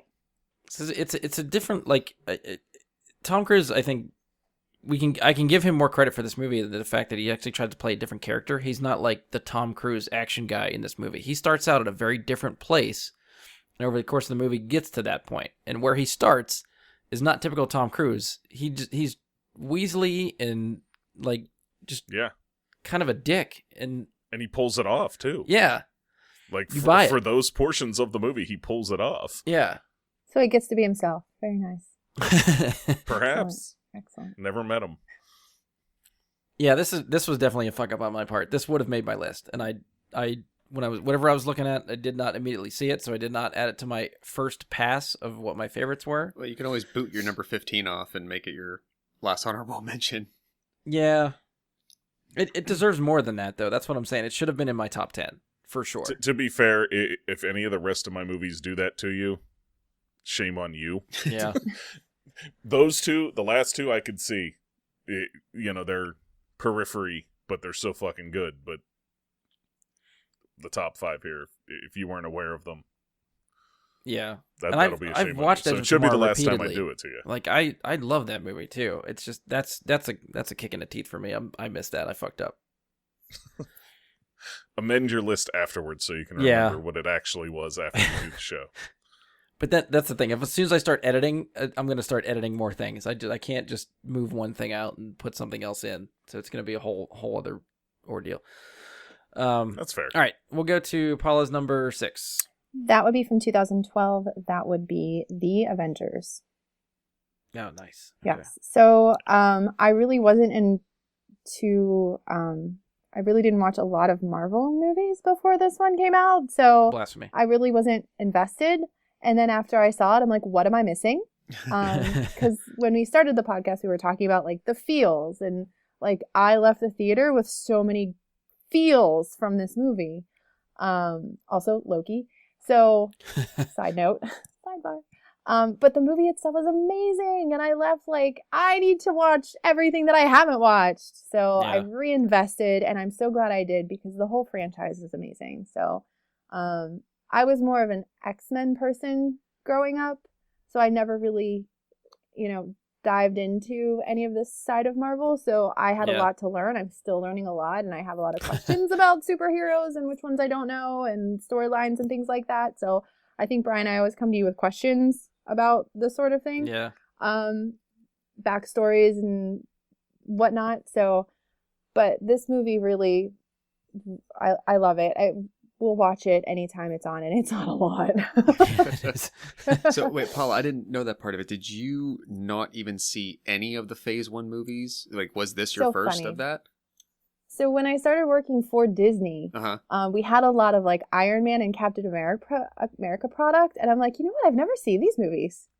Yeah, I've never watched them. So I went into, maybe I watched Thor. Mm-hmm. Yeah, but then I'm like, shit, what have I done? So then, then I went back and watched the movies, and they're obviously all incredible. And that's, of course, leads me to Peggy Carter, and she's amazing. And so, this movie was the rabbit hole for me to get into this universe, because mostly I'm, eat, live, breathe, die Star Wars. So, like, this was a whole new world for me. And if you're gonna if you haven't watched any other Marvel movies and just want to start with like a big main Marvel movie, this would still work. I think you could see this without really needing to see the other Phase 1 movies. It's nice to have that backstory. You can definitely go back and watch them after you watch the first Avengers. But if you just want to start somewhere and see what this is all about, the first Avengers is a great way to do it. Yeah, I never saw anything before that in theater, so yeah, this one was the first. I think it's probably like one of my top 3 like theater going experiences too. Mm-hmm. Seeing this at midnight when it first came out opening weekend was fucking amazing. Oh, nice. Yeah. I agree. It makes my honorable mentions, and it is just one of those iconic films that started off all of this. We may not be where we're at today had this movie not done as well as it did. Yes. If this had tanked in some way, had they messed this movie up, any of that happened, we don't get the rest of the Marvel Universe. We may get another attempt at it, but we don't get that. We don't get to where we are now, at least. And it's like not even just for Marvel movies, for movie franchises. Like everybody wants to copy the Marvel formula because of what Avengers did. And it's funny, like if you go back and think about if you followed that stuff back then, Warner Brothers was on the verge of doing Justice League before Avengers. Yes. They were ready to go, they had a cast, and then the writer's strike happened and that movie fell apart. They couldn't get it back together, it disintegrated. And then Marvel came out of the gate and did the first superhero team-up movie, and then Warner Brothers tried to come back and do their own thing to try to catch up to what Marvel did, and they fucked it all up. And everyone else that has tried to do some sort of team-up superhero movie has largely failed. So it helps being the first out of the gate, but it also helps doing it so fucking well and tight that this movie is great. Yeah. Spoiler alert, it's a little bit higher on my list. Same. It's in there. All right, so Josh, you're number 6. Number 6 is a movie that I am, for these purposes, I am really glad got delayed by about 3 years. It was shot in 2009, but was not released until 2012. And it's because MGM, I guess at the time, was going bankrupt, and other things were happening.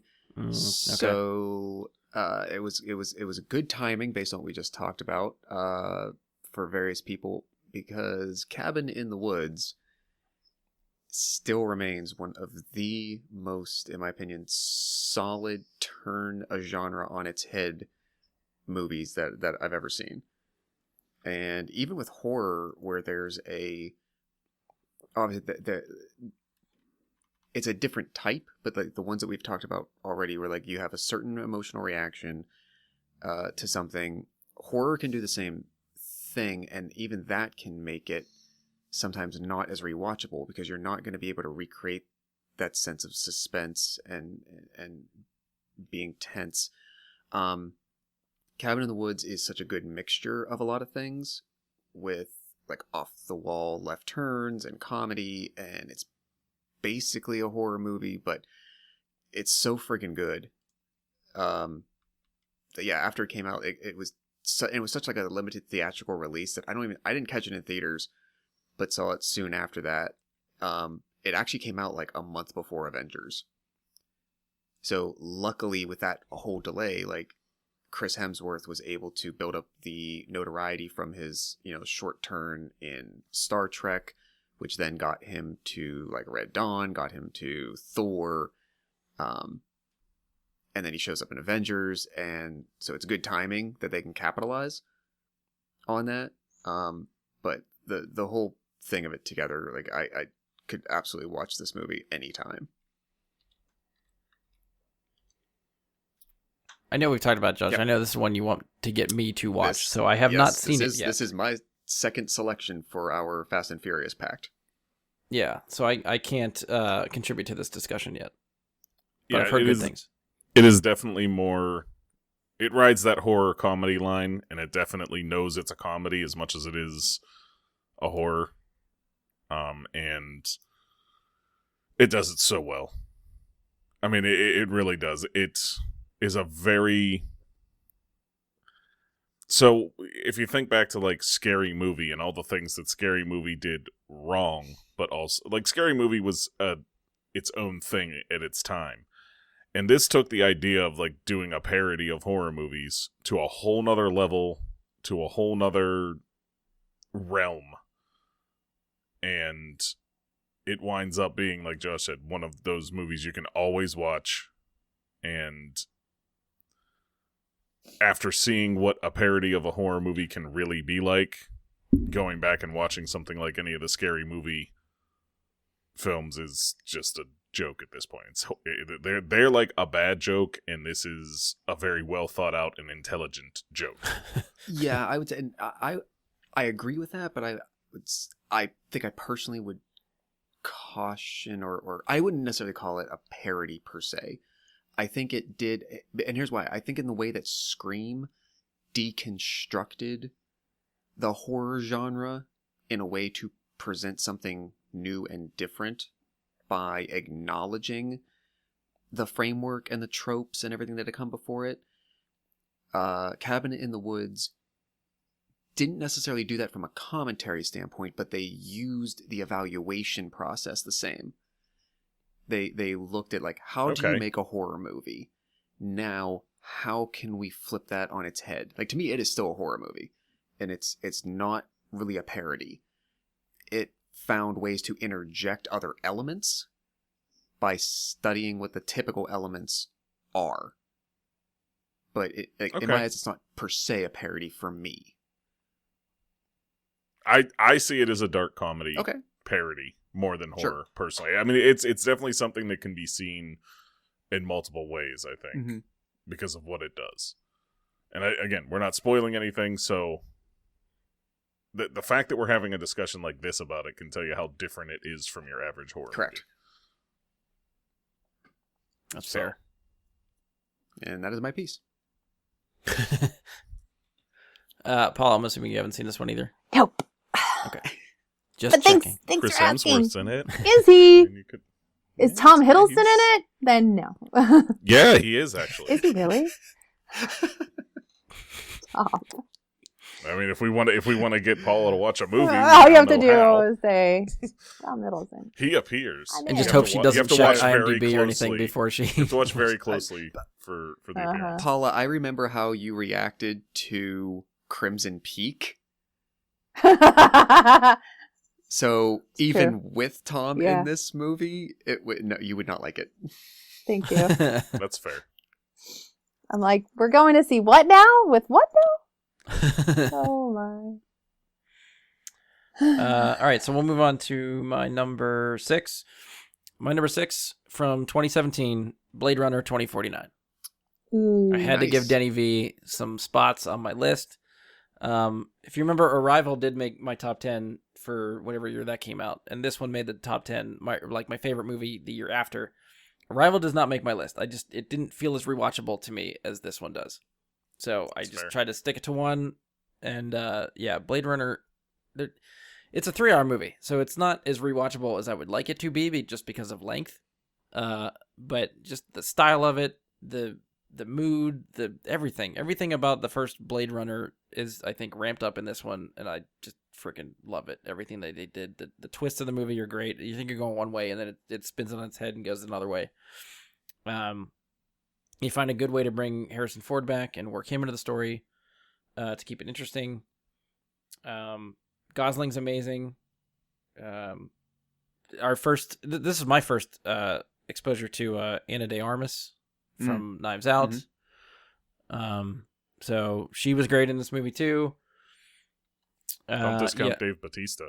Yeah, that's right. Yeah. At the beginning, He's in there too. Yeah. The whole cast. Robin Wright, right? She's in there too. Mm-hmm. Yeah, there's a whole list. It's Jared great. Leto. Yeah, he's creepy as fuck in that movie, so you can go with that too. Nothing new for him. Yeah, it all works. Everything works. It's great. It's there's not a lot of like detective noir stories. It's very slow. It's a slow burn of a story, which might not interest some people because they just want to get into the thick of things and get the action going and everything. Like pacing wise, pacing feels. I don't know. It's a slow burn, but the pacing does not feel slow to me. Agreed. I think the movie keeps it going enough that it keeps you interesting, just following the clues and where the story goes. So, yeah, I love it. It's great. It's eye candy, and I'm so glad I saw it in the theater because it deserves that treatment. It's beautiful. Yes. Yeah, it is a very pretty movie in every aspect. I think, Mike, I remember you just talking recently about how you've liked it more on rewatches. Yeah, initially I didn't like it very much. And it was like, it did not make my list or honorable mentions, but it would be like the first one out. It was like the last cut Yeah. for me on all of this, which I was surprised. I expected it to be on my list, but when it came down to it, there was things like researching and Scott Pilgrim versus the World being there and more things like that showing up. It was like, oh shit, well, got pushed down. But it also, it grew on me a lot because it's exactly what you're saying. There's not really movies like that don't come out almost ever anymore. Yeah. And we need more of them. Yeah. We need more high quality movies like this coming out. And yeah, it's just, I don't know. Every time I rewatch it, I like it more. I guess that's the best way to put it.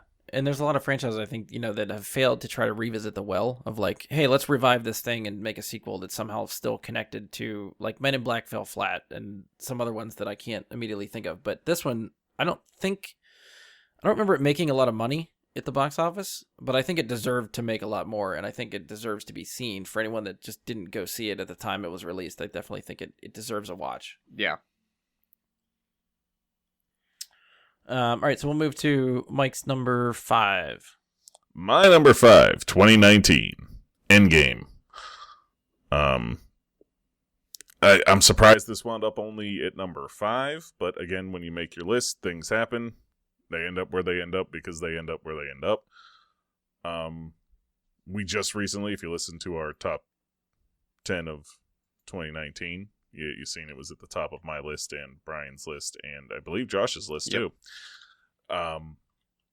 So we just recently talked a lot about this, so I won't say much, but what a perfect way to end a series. And there's no less than between 6 and 10 times in this movie that if you've stuck with this the whole time, you're going to get punched in the gut and have to deal with it.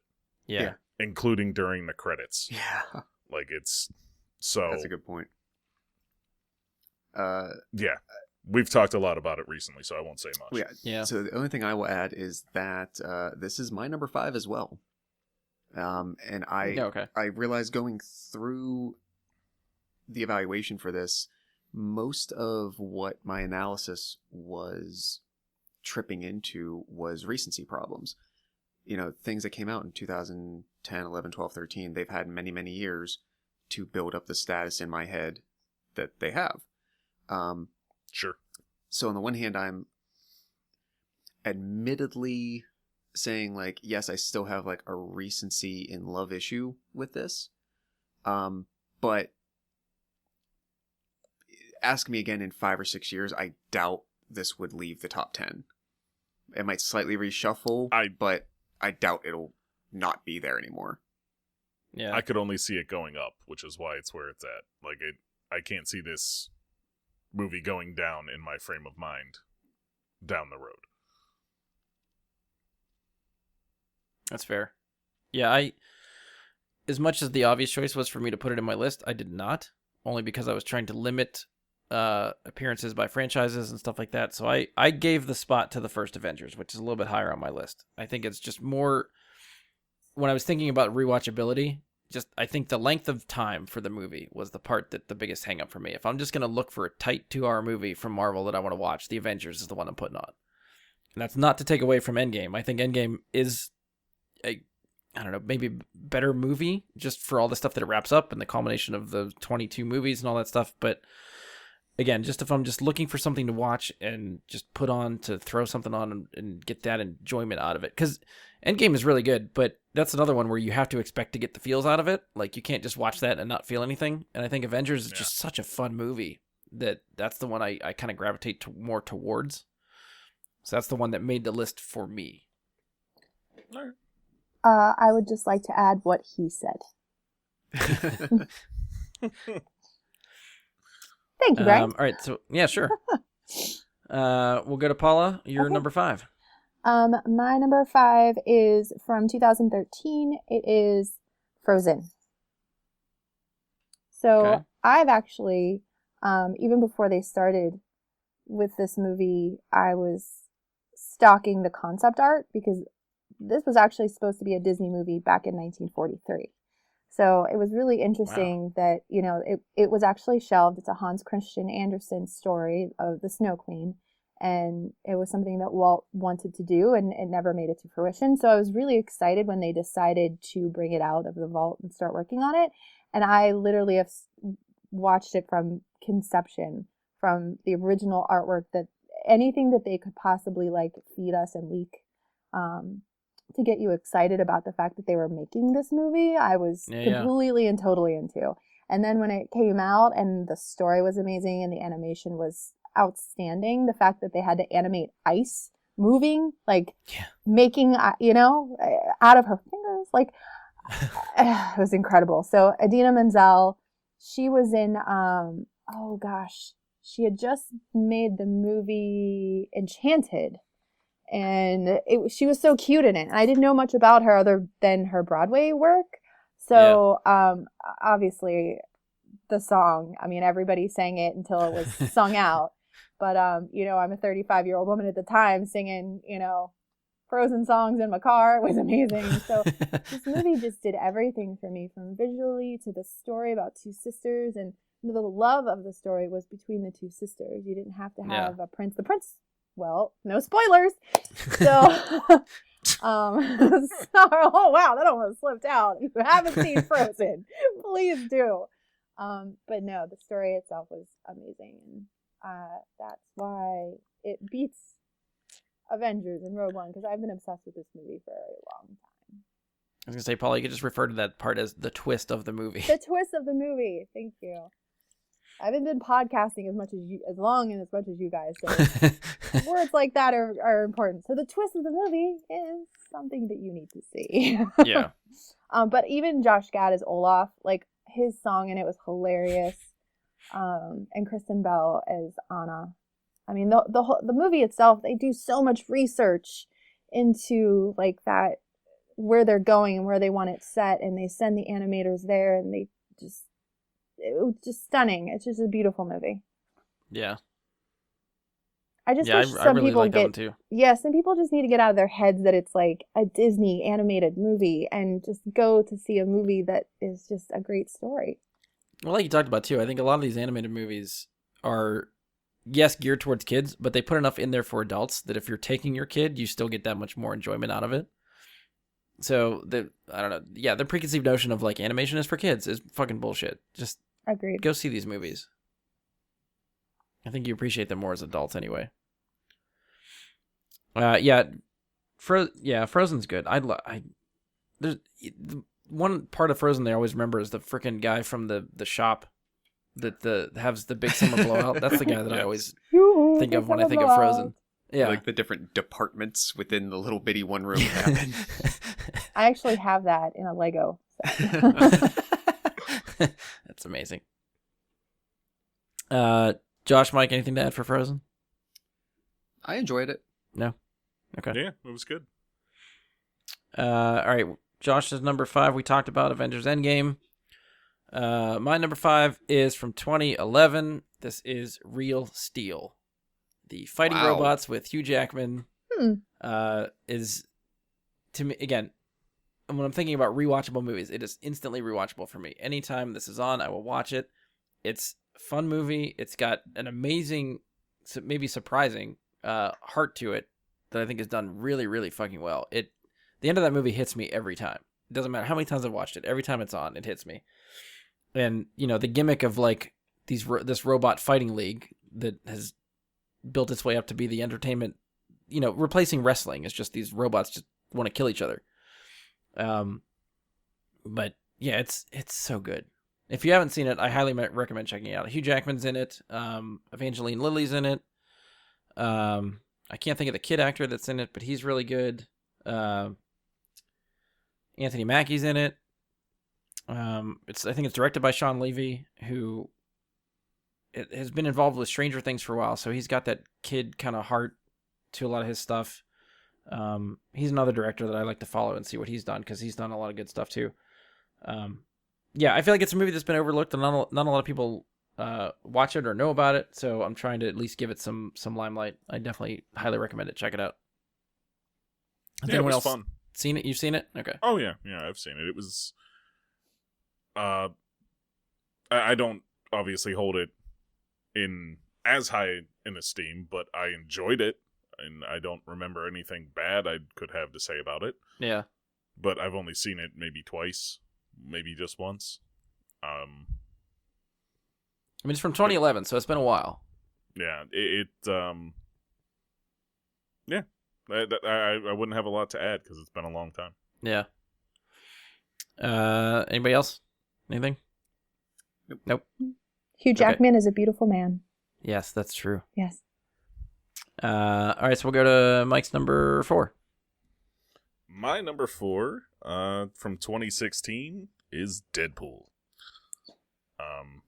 A movie I had been waiting to see basically my entire life. And then when they finally did Deadpool as a character for the first time, they got the right actor, but they really fucked it up in X-Men Origins. And it kind of like, that was a deep cut. It had a lot of lemon and salt poured into the wound during that movie. And finally come back around, Ryan Reynolds makes his push to get Deadpool made properly. And, something I've read before that movie came out, I'm pretty sure I started reading Deadpool in like 95, 96. So for like 20 years, I had been reading Deadpool and enjoying the character. And then finally, they do something proper with it. And it was fucking perfect. Like, there's nothing more I could say about Deadpool as a movie to represent the character and everything about it. They knocked it out of the fucking park. Yeah. I'll throw it to you guys, because, I mean, again, without spoiling anything, it was just everything you could want Deadpool to be and more. It beats out Deadpool 2 just because of kind of what Josh said, the emotion of all of it. I like Deadpool 2 just as much, if not more. But the emotion of getting to see Deadpool the first time. I think I saw this 3 times in the first 36 hours it hit theaters. Because I was there at midnight on the Thursday release, and then I went to like 1 o'clock on the Friday release. And then again on Saturday at like 1 o'clock again. Yeah, nice. So, yeah, I was, needless to say, I was incredibly excited to go see that. Yeah, this one I think it did not make any of my list, not the 15, but it was close. It was in my list of favorites. It didn't make the cut when I narrowed it down. But yeah, it's if I had to pick like one X-Men character that I want to carry over to the MCU, it's got to be this one. And I'm hoping they're making that work somehow, because Deadpool's the one that you can explain it away. Confirmed? I'm that assuming they're actually working on Deadpool 3 already, but whether it's going to be in the MCU, right, is the question. Like I'm assuming that they are moving forward with a sequel to Deadpool with Ryan Reynolds. And it's just, I just don't know if it's part of the MCU or if it's still its own type of thing. But I want them all to play together. Question. But, I mean, he's the one that you'd be about to explain it away somehow in universe, that this, even though he just hops the off the page from one to the other. Yeah. They'd come up with a funny explanation for that, so I'm looking forward to that. But, yeah, I think the character, the casting, everything is perfect. That movie is great. I agree with everything you said. Anything to add for Deadpool? It makes. Didn't know much about him, but I enjoyed the movie. It does make my honorable mentions, and in fact, when I was finalizing things today, and then even as we were getting started, and I looked over my list, I'm like, where is that again? I realized somehow it got sort of chipped away, so I actually removed something in my honorable mentions to make sure I put it in. So something else got bumped. Correct. To make room for Deadpool. Okay. All right, so where are we at? We're on Paula's number 4. From 2010, Tangled. So this was the start of the one-word titles for Disney, where like Tangled and Brave and Frozen. So I actually had just started working for the Disney store again. So this movie had just come out, and it was everything that I wanted in a Disney movie, and I've watched it religiously ever since then. But Zachary Levi is Flynn Rider. He does an amazing job as like the anti-hero, and Mandy Moore is Rapunzel, and she is just so precious. Love it. The story is fun. There's never a dull moment in this movie. It's an adventure from beginning to end. Mother Gothel is an amazing villain. She's probably top 10 villains for me, maybe 3. She's incredible as a villain. But one of my favorite scenes in the movie is when they go to this little pub called the Snuggly Duckling, and it's full of these horrible men, and then she gets them all to sing that they have a dream. And it's probably one of my favorite scenes in any Disney movie ever, is when they're all these bad guys are singing about this dream. And it's still on my playlist. I sing it all the time. So I love Tangled. It's an adventure, it's a romance, it's a solid animated movie, and it has a special place in my heart, higher even than Frozen. I love this movie. Obsessed with it. Nice. Yeah, I love Zachary Levi, so anything he's involved in, I enjoy. He was so good in this. Yeah. And that's why my dog's name is Flynn. I don't think I ever made that connections, but that makes perfect sense now. Yeah. Eugene Fitzherbert, when he's bad. Mike, Josh, anything to add? Never seen it, actually. You got some homework now, I guess. I highly recommend Tangled. It's got to be on Disney Plus, right? I'm sure. I'm sure it is. There's also a short that happens later on where they're going to get married, but the story is more about Pascal, the little chameleon, and the horse. So it was amazing. Yeah, it was hilarious. Whose name escapes me right now, but it's okay. Mike's face tells me he's very interested. Yes, I could tell. We'll see. There's also I'm down to watch anything once. an animated TV series based off of the movie as well. So that was recent too. So it's still very popular. You're welcome. All right, I guess we're down to Josh's number 4. So this is going to completely clash with how Mike started some of these things off, because my number 4 is Harry Potter and the Deathly Hallows, Part 1. Oh, I actually... Sorry for saying what I said about it earlier, I guess. That's why I just let you kept saying it. I could tell by your face when I said it that there was... No, I think the reason that one of those two was going to make it, and while I absolutely enjoy the adventure aspect and the action aspect of Part 2, and it is the easier watch, it definitely is, and that's where you get all of your storyline conclusions. There's, as I kind of mentioned before, there are just too many story problems with Part 2 for me, both from an adaptation standpoint and from a this is what you decided to go on and half of it still doesn't make sense. Gotcha. So the pieces that they rearranged or left out that made me sad, and then the stuff that they did keep that just literally makes no story sense. Part 1 I love because it is the most character movie of the entire franchise. I actually really like the journey with the 3 of them that whole time, and it's mostly them and the things that they're encountering along the way, and I feel like it's broken up at various points by bigger events happening. Yeah, I guess I could probably go on longer, but I just enjoy it quite a bit. That's good. Yeah, I don't know if I have anything... Like, I enjoyed that one. I feel like it was a lot slower to me than what the second one was. Absolutely. Granted, that's on purpose. Yeah. But just from a rewatchable standpoint for me, that's why I think I gravitate towards Part 2 over Part 1. Mm-hmm. I feel like it falls into the same problem that the Hobbit movies fall into, where you get this incomplete part of a story that, to me, it just feels like it ends very abruptly. Yeah. I mean, the movie itself works from start to finish for me. I love it all. You know, it's Harry Potter. It's them exploring all of that stuff that happens in the first part of the Deathly Hallows. I just think Part 1 would have worked better if the climax was actually what they begin with in Part 2. Mm. Giving it that huge send-off, the way that they do at the end of part 1 or part 2 as the send off for the end of part 1. I feel like would have been better. It just felt like there wasn't much of a climax to the film. Sure. And I feel like that's what drew it down for me.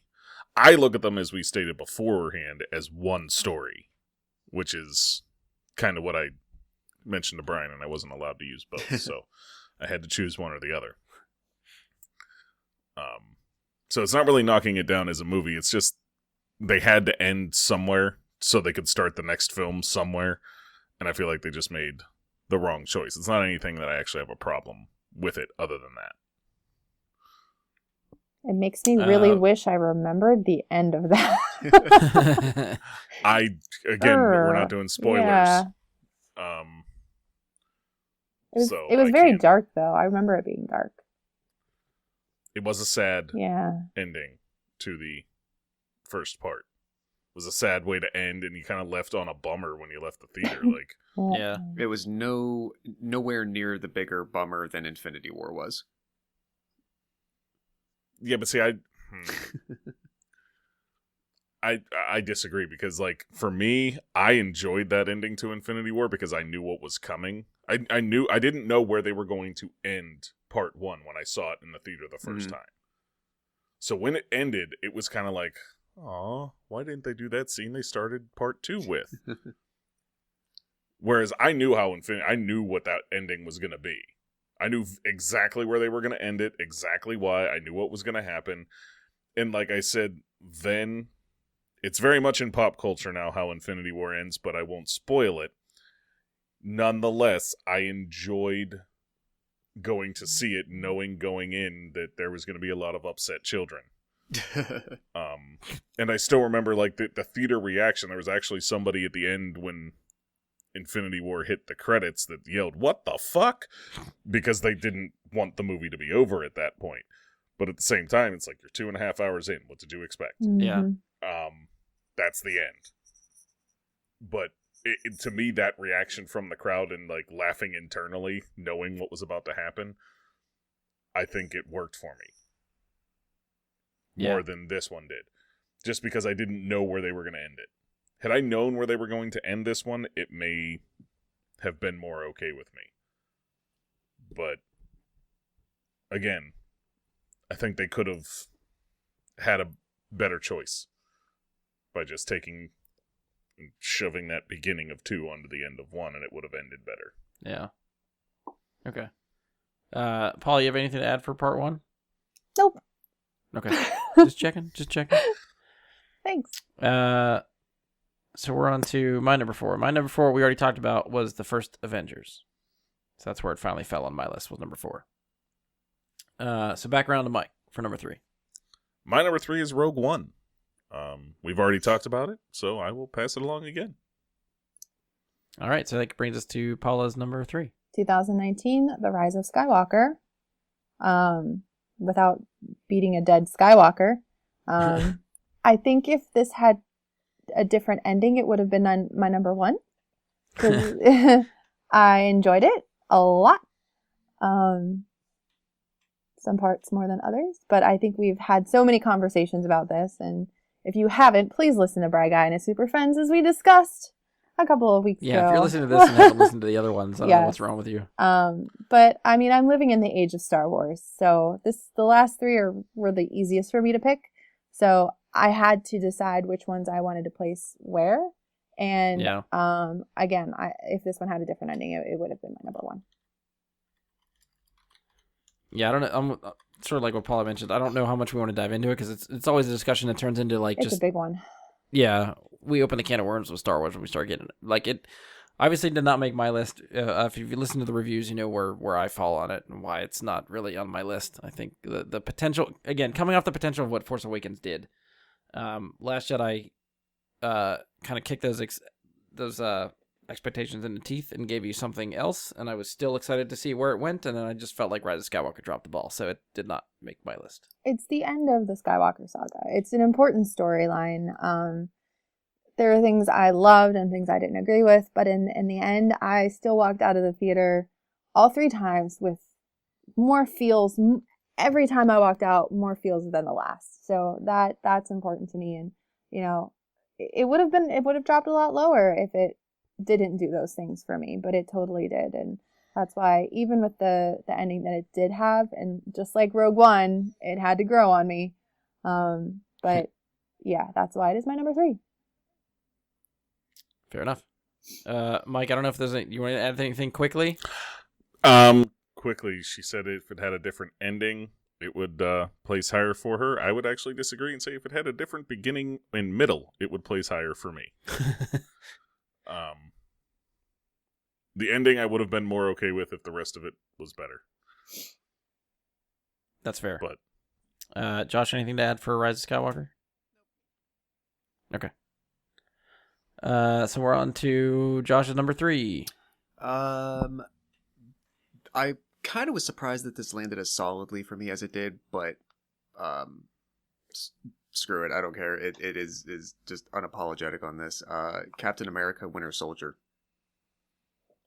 My husband asked me, he's like, why is that not on your list? And I'm like, oh, that was a hard one. That was such a hard one. I love that movie. I think we've said so many times before that out of even, I'd say 23 movies now, I would actually argue this is just the simply best made movie out of the entire MCU.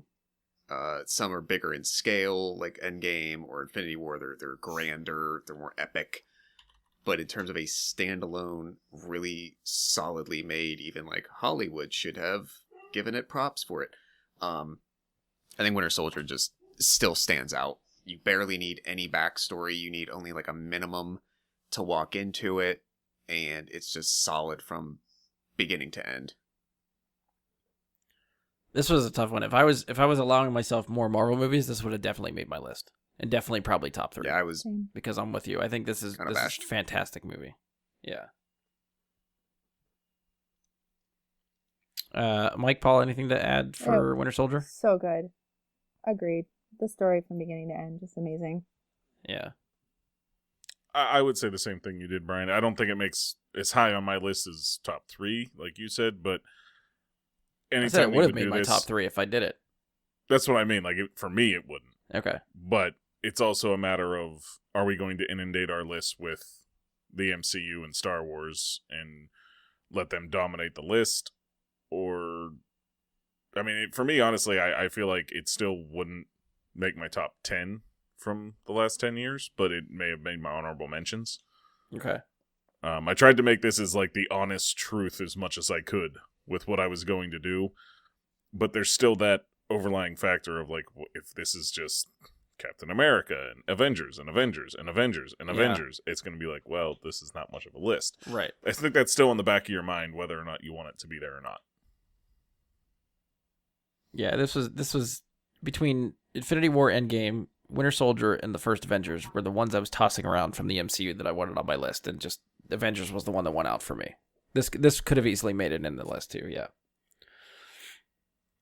All right, so my number 3 is from 2015. This is The Martian. I kicked this one around. I am glad it made somebody's. Yeah, this is another one. Just rewatch. That's the theme for me, is basically rewatchability. Every time it's on, if I catch it on TV, I have to sit down and watch it. Anybody that says they haven't seen it, I'm like, let's watch it right now. I haven't seen it. That's it, Paula. It's really good. Cancel the show right now. We'll pick it up after. The pacing is great. It's a science fiction movie that leans into the science that goes into a lot of this stuff, which I appreciate. Yep. I know this is based on a book. I have not read the book, but this movie makes me want to read the book. So that's on my list of if I ever just start reading books again that are not Star Wars, that this will be one that I need to do. Ridley Scott. That's interesting. Yeah. Okay. Ridley Scott, Matt Damon. I think Drew. I can't say his name, but he's in there too. I think Drew our boys in there. Goddard did the screenplay, I believe. Yeah. Mm-hmm. It's tight. The pacing's good. It's a 2.5 hour movie that doesn't feel like it. It never feels that long for me. It just moves, and I'm with it the entire way. Cast is great. And was this 2015 or 16? This was 2015. Okay, so yeah, so that would be like along with Inside Out, that was like my year of smart movies. Yeah. And a lot of it is just like Matt Damon talking to himself. And you'd think that might not be exciting, but it is. It still grips you and holds you the whole time. I think it's really, really tight. Really good. I mean, I watched Tom Hanks on an island for 2 hours, talk to a beach ball, so This is way I better. mean, I could... Good to know. Good to know. I feel like the 2010s had a lot of space movies that we saw happen. Just like it seems like every decade has a lot of space movies. I'm not even sure if Gravity was one of them, but Interstellar, Ad Astra, we seen those happen as well. And The Martian, to me, was everything I wanted those movies to be. Yeah. You know, I liked Interstellar. Ad Astra was okay. Gravity, no thanks. Oh, I liked Gravity. Personally. It's a personal preference, but The Martian was so much more of what you want this type of movie to be. Yeah. And it, like Josh said, it was kicked around. It was one of the ones that was like, does this make the list? Does this not? It didn't end up making my list, but it very easily could have. And I love that movie. Like, there's no other way to put it. I love that movie. It's great. This was a movie I think I just saw the trailers for and was like, well, that looks interesting. But I didn't know enough about it to know really what was happening or what was going on in the movie. And I saw it and was extremely surprised at how well I was hooked into that movie and how much I enjoyed it for those 2 hours. Really, really good. I would say the same. They didn't really make it seem like it was going to feel the way it did. It felt different in the trailers than the movie felt. Yeah. All right, so we'll move on to Mike's number 2. I'm not going to do the number 2 thing. I'm just going to... Number 2. I'm going to let you guys do it. So my number 2 from 2014 is Guardians of the Galaxy Volume 1. Now, for very much the reasons that Josh had said earlier, Guardians of the Galaxy resonated with me in so many ways that I can't even explain. Like, without, of course, lots of spoilers, but what's a good term? The theme of the family coming together and becoming a family was fantastic. The soundtrack was fantastic. The characters were fantastic. The villain was great. I'm not the biggest fan of Lee Pace, but Lee Pace as Ronan was so fucking good. It's my favorite thing I've seen him in, actually. Yeah, like, it's exactly like Lee Pace he's okay, but as Ronan, damn, he killed it. And this introduced us to this group of people that is going to carry the Marvel universe, at least in some form or fashion, on into another decade. Because they were so good, they're going to keep going, hopefully for as long as they all can manage it. There's nothing about this movie I don't absolutely love. And it still has, to me, the 2 biggest heartfelt moments in the MCU, for me, in this movie. Without spoilers, I'm not getting into what they are, but again, it did everything. I've watched this movie probably more than any other movie on this list, and it'll probably continue to remain in that spot. Well, it's on next Sunday on TNT at 5:30, so if anybody needs to watch it, you can catch What's a it. TNT? TNT? Pretty sure it's a TV channel. Oh. I haven't had cable in 10 years. Oh, no. Yeah. I'm old. I've not had actual cable in 10 years. So. Yeah, I don't know if I've ever watched a Marvel movie on regular TV. I don't know. I don't know how enjoyable it would be. Oh, then you're missing it, because that's how I get things done at my house. So you wash dishes in the commercials, and then you go back to the movie. And then you throw a load of laundry in, and you come back to the movie. You have about 2.5 to 3 minutes to get all your chores done. It's amazing. All right. Great. It's a good time. It's a different game to play. It totally is a over the great game. weekend. I mean, they're on like FX and stuff all the time. TBS, I think, plays them. Marvel movies just incessantly all the time. So for anyone that does have cable, You can find them easily enough. They're everywhere. Yeah, Guardians is great. Again, limiting MCU movies. I don't know if it. Well, even still, I don't know if it would have made my top 15. They're good. I know a lot of people I think like them more than I do, which is weird for being like the space themed MCU movie. And I feel like other MCU movies hit higher on my list as far as the MCU is concerned. Not because they're bad. I really do like them. It's just that I think the other ones, in my opinion, I have other ones that appeal to me and are better in my mind. Sure. That's why Marvel makes 23 flavors and counting. Yeah. All right, Paula, you're number 2. Oh, I wasn't ready for that. Wow.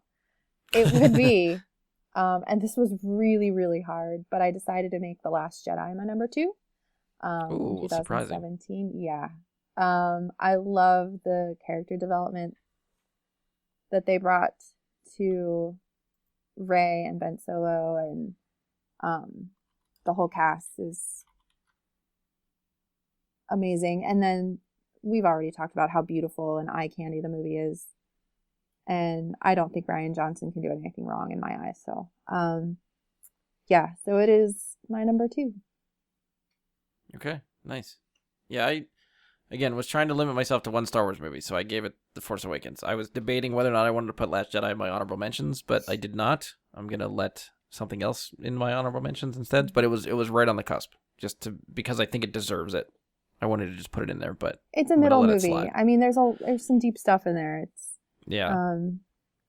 still a great adventure. I loved, and the Canto bite scene had to grow on me. I wasn't crazy about it at the beginning, but then after like listening to the commentary and listening to Rian Johnson talk about the movie, I appreciated it more than just another Star Wars movie. So it definitely, I loved it.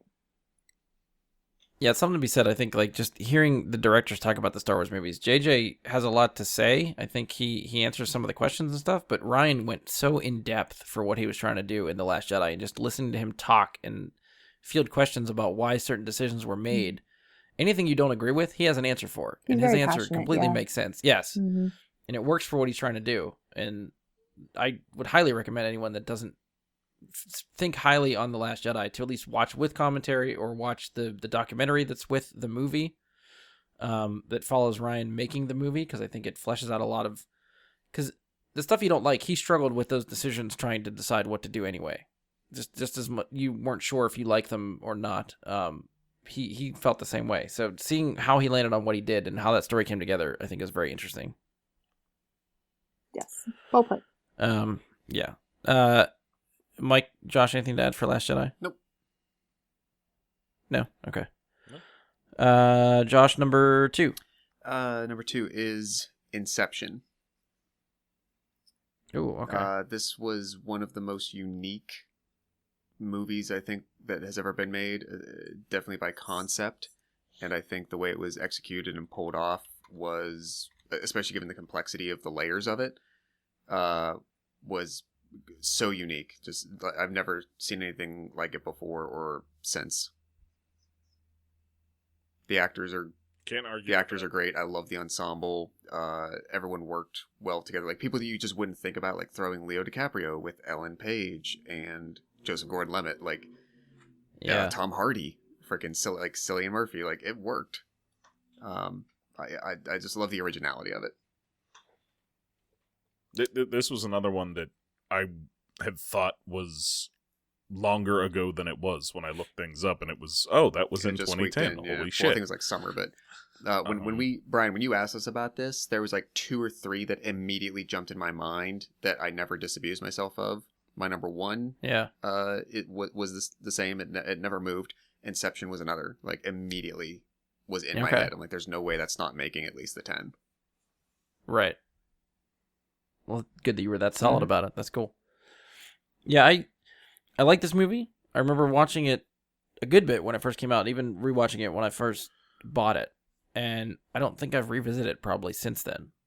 Like, I like what it does. It is very unique in what it does. And it for the amount of stuff that it tries to do, I think you can follow it enough. It still gets a little confusing, like all the levels and how deep you go into the movie and stuff like that. But yeah, it is really cool.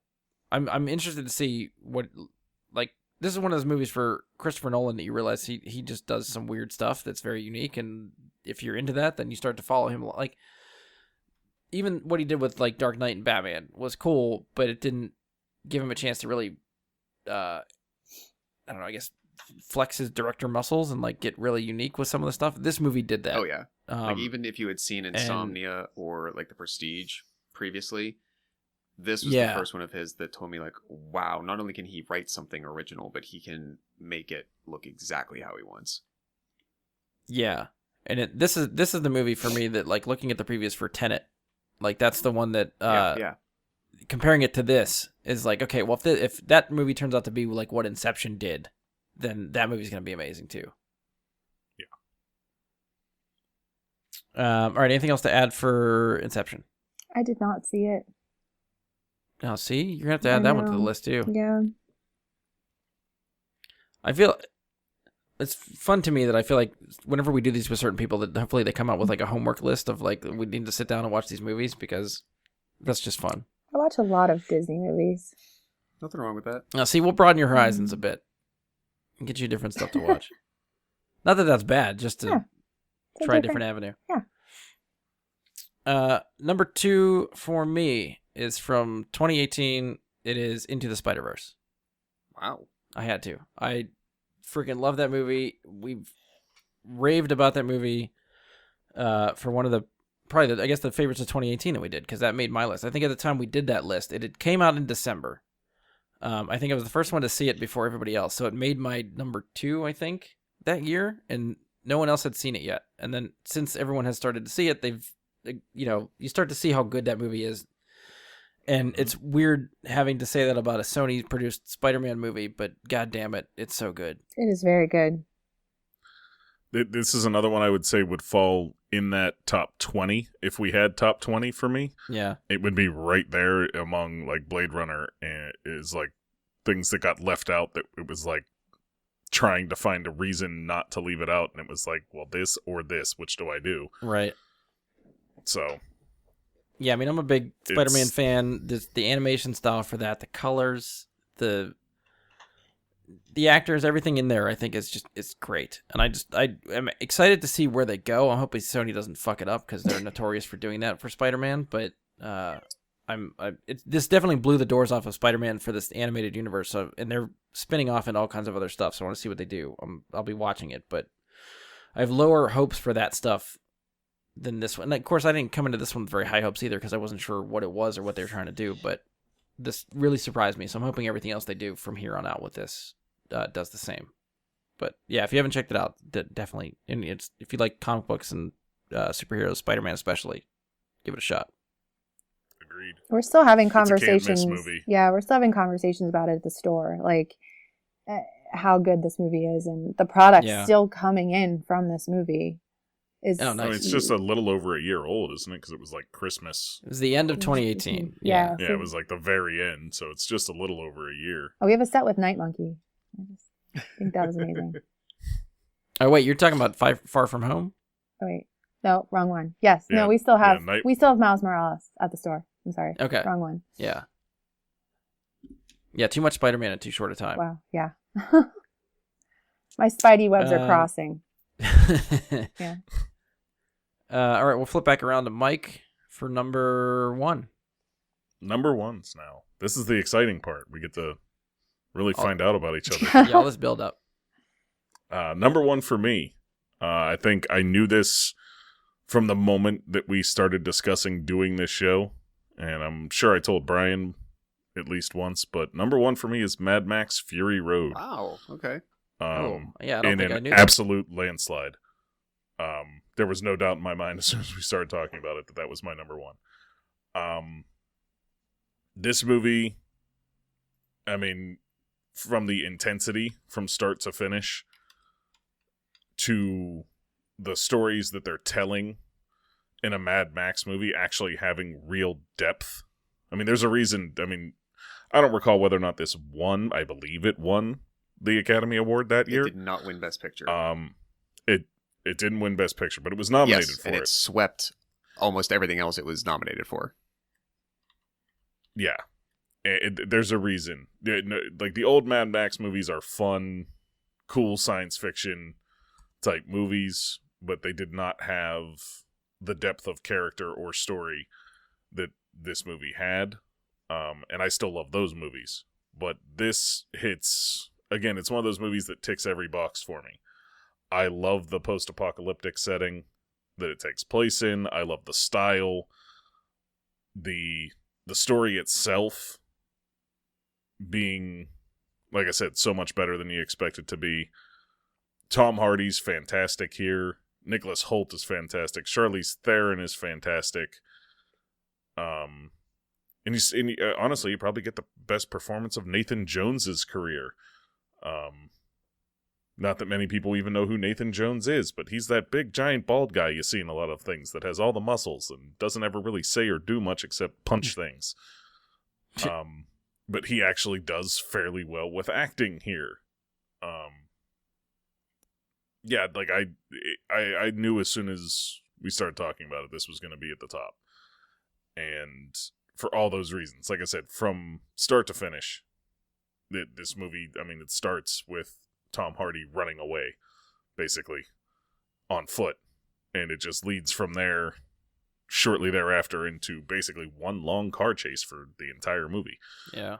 But it's not car chases. These are armored war vehicles in different ways. And it's just, there's so much, I could go on forever, but this movie is, to me, the perfect sit and watch and enjoy, but also make you think kind of movie. For me. So. Yeah, I think I only saw this movie once, and I caught it after the theater. I think mainly because everybody was talking about it, and maybe I just went into it with so much hype around it that I was like, this better be good, and I didn't really hit that bar for me. That's fair. I mean, it has a style that I wouldn't expect you, honestly, like, to go for as much as I would. Right. So it was good. I just didn't think it was as great as everybody was hyping it for me. So that's where I'm at with it. Yeah. Yeah. Josh, anything to add? Not really to that degree. I enjoyed it quite a bit. I wish I would have seen it in theaters. Yeah, I agree. I did not see it, but I loved Mad Max Beyond the Thunderdome. So I'm guessing they're very similar. It's all good. You need to see it. It's they're seriously. No, I mean, like, we don't need another hero. Talk about, like, we don't need to find girl power and women kicking ass in that. Charlize Theron is the ultimate badass in that movie. And she is pretty amazing. She has one arm in the movie and kicks the shit out of anything that crosses her. It's amazing. And if you don't come out of that movie wanting a flaming guitar, something wrong with you. Absolutely. That is one of the coolest things in that movie, too. Like, just visuals. Yeah. What you're referring to, that is just ridiculously awesome. Unexpected to be there, and then when it shows up, and you're like, why even have that? But holy shit. Like, yeah, pretty much. Yeah. So, yeah. All right, good deal. We'll go to Paula for her number 1. 2015, it would be The Force Awakens. I mean, it's... Oh, wow, you weren't lying when you said top 3, Star Wars, Star Wars. Yeah. I as soon as Rise of Skywalker was in number 3, I kind of figured that's where she was going. Yeah. I mean, this movie, talking about emotions and going into it, I mean, you're going into it with so much adrenaline and excitement. And then it's a fun ride from beginning to end. And we meet all the characters that we've been wondering so much about. Rey and Finn, Poe and Kylo. And it did not disappoint. And, you know, I knew that my top 3 were going to be Star Wars. I just didn't know how I wanted to put it. And then thinking back on to how I felt seeing this movie and knowing like this was a Star Wars movie and I'm watching it. It was amazing. And I had so much fun watching it. And I still do. And I know the storyline is kind of, I mean, we've already done it. We've already had it. It's just a different way of doing it. And I don't care. I love it still. I love the Falcon and when she meets Han Solo and it's just such a good movie. Poe, when he rescues when Finn rescues Poe and they fly off in a TIE fighter. I thought that was amazing, and just the whole movie is fantastic. I love them all. Let's watch them right now. Yeah, like I said earlier, it's infinitely rewatchable. I think it's really like Paula said too. It is basically a carbon copy of A New Hope, but it's still just so fun and such a feeling of this. Out of the sequel trilogy, is the movie that feels the most like a Star Wars movie to me. What I would have expected coming into this trilogy, this is the one that gave me the feels of like, yep, this is Star Wars. Yep, agreed. I think it's still the only one that feels like Star Wars. That has the classic Star Wars feel to it. And that's a discussion to be had. Is it just because it's basically a carbon copy of A New Hope, or is it able to do its own thing? That's absolutely why. Okay. But I'm okay with that. Yeah. In that case, like it has that going on, but I was okay with it. But I didn't want the other movies to be carbon copies of like Jedi and Empire, but I was happy for what that was. You just stole the words right out of my mouth. Yeah, it's yeah, exactly. I was happy that was, but didn't want to see it again. Those are the words I was looking for. Yes. All right, Josh, we'll move on to your number one. This again, I guess in the same vein as everyone else so far, this came into mind. Number one, never left. Never thought anything. Really, never considered it going anywhere else. For a lot of the reasons that we talked about previously. My number one is 2012's Avengers. Oh, nice. All right. I think it was that the thing that solidified what was going to happen afterward. Everything hinged on that, and it was not only really freaking good, but it allowed the next 8 years so far to continue beyond. And it's not like Iron Man. If we were doing again like top 20 or of the last 20, I might actually bump Avengers for Iron Man. I don't know if number one, but Iron Man would probably be in my top 10. Yeah. The other three, first Avenger, I think I'm one of the few that I know that like really rides hard for first Avenger. But the phase one of MCU was an experiment. Let's make some movies, maybe make some money, see what we can do, etc. This was the linchpin and the test. And it came early in the decade, and it let us ride out another 17, 18 movies after this. So I'm very happy that it exists. I think this is just browsing lists. I think this is the only one that made the most popular out of the top 10. It made 3 of our top 10s, which is I think the only movie to do that. Honorable mention for me. So if you want to count that, it made everybody's top 15. Yeah. So if I had to pin just off the bat one movie to be like, if you haven't seen this in the last decade, go see it. The first Avengers seems to be the one to go for. So that's kind of fun. Yeah. All right, so my number one, we actually talked about it earlier, and again, sort of like you guys, when I started thinking about my top 10 and what I felt like just needed to be in there somewhere was this movie. I did not expect to put it at the top spot when I was trying to organize my list. But the top one for me is Scott Pilgrim vs. the World. I can see it. So I was going a different way when you said there was an Edgar Wright movie on your list. I thought this was going to be Baby Driver. I knew we had not hit Baby Driver yet or Edgar Wright yet, and you said there was one. That was Baby Driver is the one that I left for honorable mentions, just because I really enjoyed that one as well. But yeah, mine's the other one. But yeah, we'll get to that. But yeah, so that's the one for me. I said I could have raved about this movie, and I could probably still rave about this movie. So I tried to keep my thoughts to it earlier. So, but if you haven't checked it out, it's great. I love Edgar Wright. I love what this movie does. Everything about it. It's fantastic. Instantly rewatchable. I could watch it at any point and just love it every single time. So that is it's all of our top 10s for the decade. Woo! The hardest list I think we've ever had to do. Fucking rough stuff. All right, so I'm going to try to, while we're talking about honorable mentions, I'm going to go through and try to tally our Rotten Tomatoes ratings and see where everybody stands. All right. So what we'll do, we'll just go through your 5 We're not going to go Okay. like each person's 1 and 5 and 4 and 5, since these aren't really cared about order. So we'll spin back around to you, Mike. Just give us a little bit on your top 5.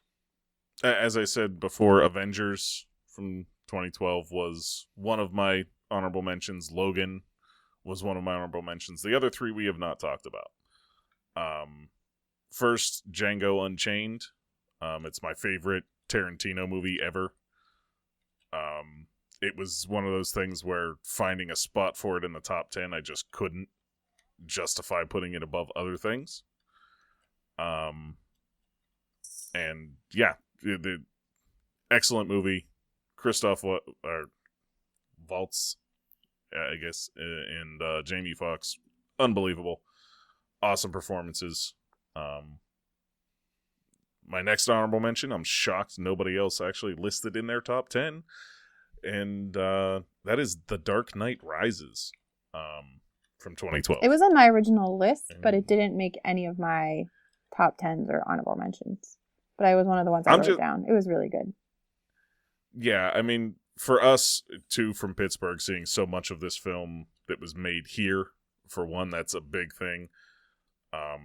Obviously, a bunch of the Steelers make it into that movie as well. Mayor Luke Ravenstahl. Yeah, Luke Ravenstahl's there. I think a very underrated performance, even though over-popularized, but underrated performance from Tom Hardy as Bane. I loved Anne Hathaway. And she was great. Amazing, as Catwoman. Yeah. Overall, that movie, again, if it was The Dark Knight, obviously that makes my top 10, but that was that was before 2010, so it doesn't get in there. But this one was a very good end to that trilogy.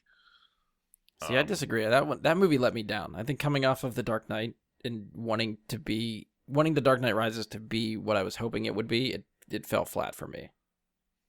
It was never going to be The Dark Knight, though. That I went into it knowing, like, this is not going to be what that was. That was a whole nother level.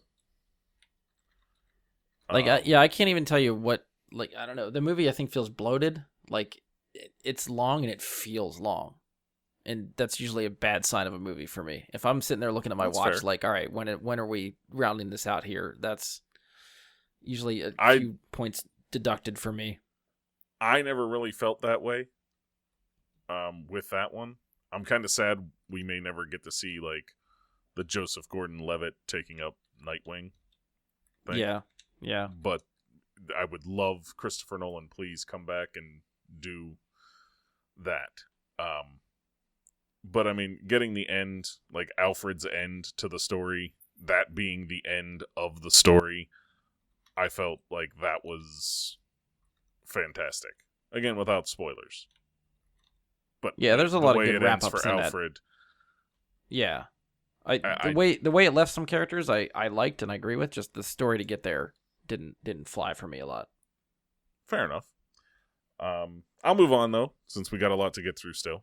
My last one in my other Edgar Wright film that I had mentioned is The World's End, which was the conclusion to the Three Flavors Cornetto trilogy. As opposed to taking a more horror turn, this one takes more of a sci-fi turn. Again, Simon Pegg and Nick Frost absolutely killing it. Martin Freeman before he became extremely popular once again in an Edgar Wright movie. Yeah, I can't, like, I love this movie. The one of the best parts of this movie is like the post ending when everything has all happened and they find out what's really been going on all around the world, and you get that there's another ending past the official, like the ending. There's like an additional ending that shows the future for what happened to the characters. That whole sequence is fantastic. And again, Edgar Wright manages in these movies that are by all means very silly, manages to put in a real story, a real like serious and touching moments for characters that otherwise it wouldn't add up. Again, without spoilers, it manages to hit your heart at some point as well during a story that has no right to do that. And Shaun of the Dead, Hot Fuzz, I think Hot Fuzz to a lesser extent manages that, but I still love Hot Fuzz just as much. Yeah. But I feel like Shaun of the Dead and The World's End both hit those notes, and if I had an 11, this would be number 11, but Fair. I don't. And yeah, if you've never watched the trilogy, it doesn't matter which one you watch first. There's not continuity. Just go ahead and watch this one, and you'll want to watch Hot Fuzz and Shaun of the Dead if you've never seen them. Josh, I don't know if you remember this. I vividly remember being at your house for movie night, and we brought stuff to watch, and for whatever reason, we voted on this one to watch, and certain people thought it was just a drinking movie, and then halfway through, when the robots show up, they didn't know what the fuck was going on. And I think they hated it because of that, but it was a fun experience that once that happens, they're like, what is this? Starbuck in the world. This was actually, my 30th birthday. Some of my friends who live in other states now, we resurrected something that we used to do when we were teenagers and in college that I used to love, which was we would go through these elaborate, long debate and voting sessions on what we were going to watch for the night. And World's End ended up winning. So that's how that's how it got on. Yeah. And if there was ever going to be a sequel to any of them, of the trilogy, I would actually want to see this one most.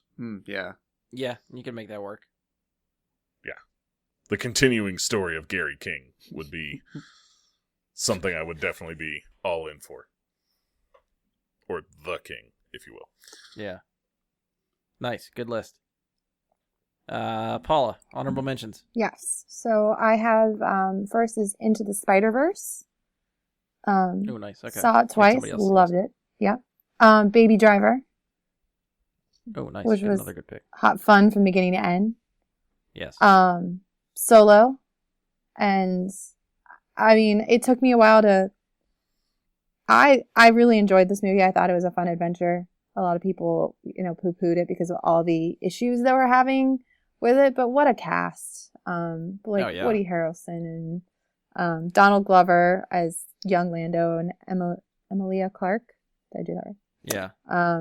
I know we talked about it before. Like, considering that movie could have been such a load of shit. Yeah. From all the stuff that happened, and it was not. I came out of that wanting to see a sequel, so that did better than its job. Some great tie-ins. Please make that happen. Yeah. We need Solo too. I'm here for it. Ready Player One. And then I was having a really hard time with my last one, like very hard. So I'm really sorry I have a tie. So I'm just going to say it all as one title. Man. Thor Ragnarok, Wonder Woman. Okay. I'm sorry. Thor Ragnarok was amazing. It was hilarious. And it was a hard one with Winter Soldier because I love Winter Soldier as a standalone the most out of all of them. But Thor Ragnarok was hilarious and funny. Yeah. And the Hulk was amazing. And just the storyline, it's Jeff Goldblum in it. And Tom Hiddleston. So I'm like, I'm sorry, Winter Soldier. This is definitely going to beat you. Yeah. I'm sorry. And then, I guess Wonder Woman has to pop off my list, but at least I get to say Wonder Woman. That was a hard one, too, because it was like Captain Marvel, Wonder Woman. Oh, man, they're both so amazing. But I'm like, did she just miss the cut, too? She did. Yeah. This was really hard, Brian. Don't ever let me do this. I don't ever want to do this again. Sorry. Well, you got to wait another 10 years. 10 years, okay. Before we can do... Done. you got that much time to figure out your next list. Thanks.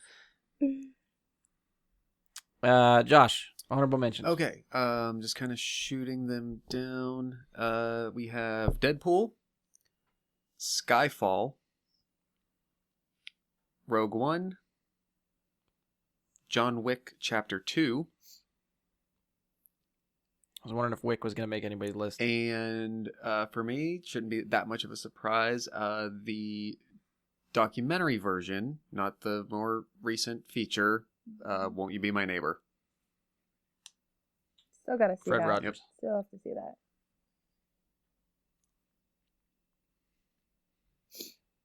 All right. Yeah. Good list. So mine Honorable mentions, one of them we mentioned already, Baby Driver. And again, I keep framing this around rewatchable stuff, so some of this might come off the wall. But another one for me, The Social Network. Okay. The Facebook movie written by Aaron Sorkin. I thought it's just that's another one where it's a little bit of a slow burn, but I feel like the pacing of it, I think the writing keeps you interested enough that it feels faster as a movie, just pacing wise. Another one for me that God help me, make a fucking sequel to this is Tron Legacy. We need Tron 3. Both Trons didn't make a lot of money, but I think they're critically loved, or not critically, but like they have the cult following of just people that catch them and really like them.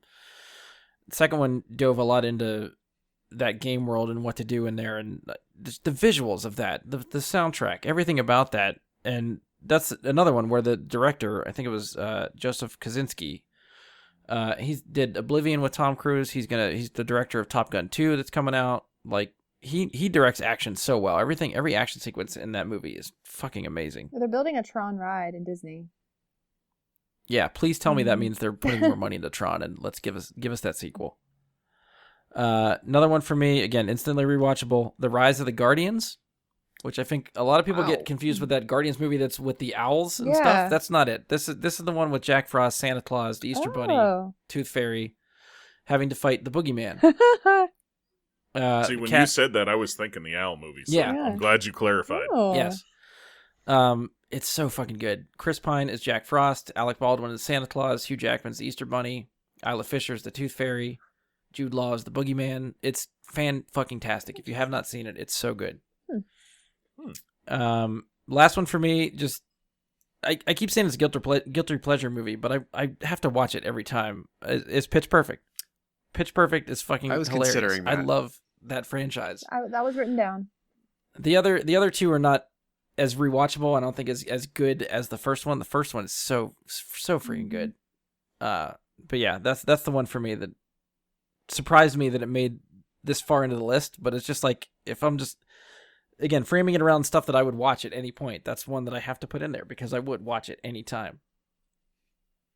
All right, so that concludes our lists. What do you guys want to hear first? Critical or fan ratings for where everybody stood? Fan. Do fans first. Fans first. Number 4 for fan is Paula, 82. Oh. Number 3, Josh, 83. Okay. Mike, you and I tied for 87. Is that Last Jedi bringing you down, Paula? I think it is. That fan rating on Last Jedi is dragging you down. Last Jedi hurt you a lot. It's in my heart. Yes. It's in my heart. And for critics, we have Josh was the lowest with 85. Mike and Paula tied for 86. I had 88. I think Real Steel hurt me for critics. That gave me a 60 when everything else was in the 80s and 90s. Mine was probably Ready Player One. I will always love you, that Last was your Jedi. lowest, yeah. Always out of yours. Red State hurt Josh. 60 and 54 for Red State. Only 60 from fans. Everything else was, 60 for critics. 54 for 54 for fans. I don't listen to other people. Yeah. Just listen to us. It was probably, honestly, Red State I could see very easily having been brigaded on voting. Maybe. Because anything that makes a political statement one side or the other will make a brigade to go and vote it down. Whatever. I already saw it before I knew what the ratings were. I liked it. I didn't give a shit. Oh, yeah. Yeah. That's why, as much as I hate doing, just to have some sort of qualitative number to throw at people, but I hate those review sites. Granted, that's what we do, but we try to preface with, if you just want to see it, go see it. Don't listen to us on whether or not you should see something. Just go see it and just see if, you agree or disagree to what we have. I guess quickly, anything that didn't make anybody's list that you're surprised we didn't talk about? I was trying to keep a running list of stuff that I feel like should have been mentioned, but I lost track somewhere in the middle. So I don't know there's way what too we much. should have talked about that we didn't. Yeah. Infinity War. Oh, that's true. Yeah, we no talked about less. Endgame. We talked about the first Avengers. but not Jurassic Infinity War. World. And Jurassic World didn't yeah. make any lists. I'm surprised for you and Josh that Arrival didn't make either of your lists. And again, it made my, like when I wrote my favorites down, it made my list. I just, for rewatchability, I didn't let it make the cut. But it made the first pass. Black Panther. Yeah, pretty much a lot of the MCU movies. I'm surprised we got as little Marvel as we did. I think I expected a lot more Marvel in here. We were very smart about our picks. Yeah, everybody did very well. It was difficult, but you all did a very, very good job. I'm excited for us. This is a fun exercise. Yeah, we'll do it again in 10 years. Let it go. Let it go. So.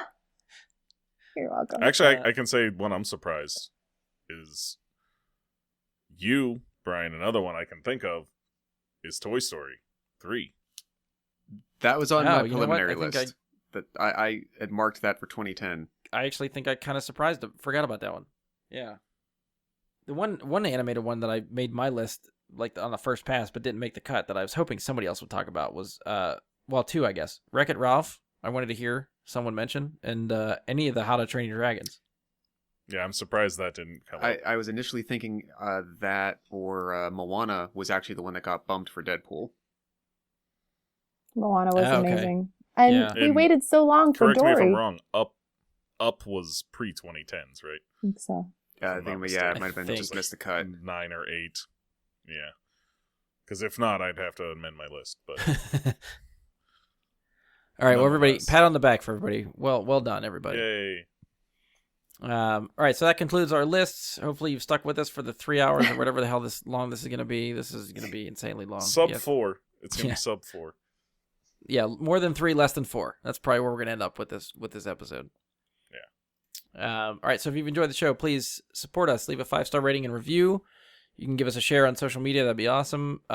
Make sure you follow, subscribe to keep up with the show. We are on Spotify, iTunes, Google. Anchor is the hosting site we're at now. You can find us there. Check Facebook, search Bry Guy and Super Friends. Go to facebook.com/Bry Guy Super Friends. You can catch updates, posts, keep up with the news and stuff we're talking about there. You can send us questions, comments, topic suggestions on Facebook. You can send us to us on Twitter too. We're there at BG Super Friends. You can attempt to email us, bryguysuperfriends@gmail.com. I won't see it. It's there if you need it, but we'll get you in another 10 years. And on behalf of Mike, Paula, Josh, and myself, thank you for listening, and we will talk to you next time.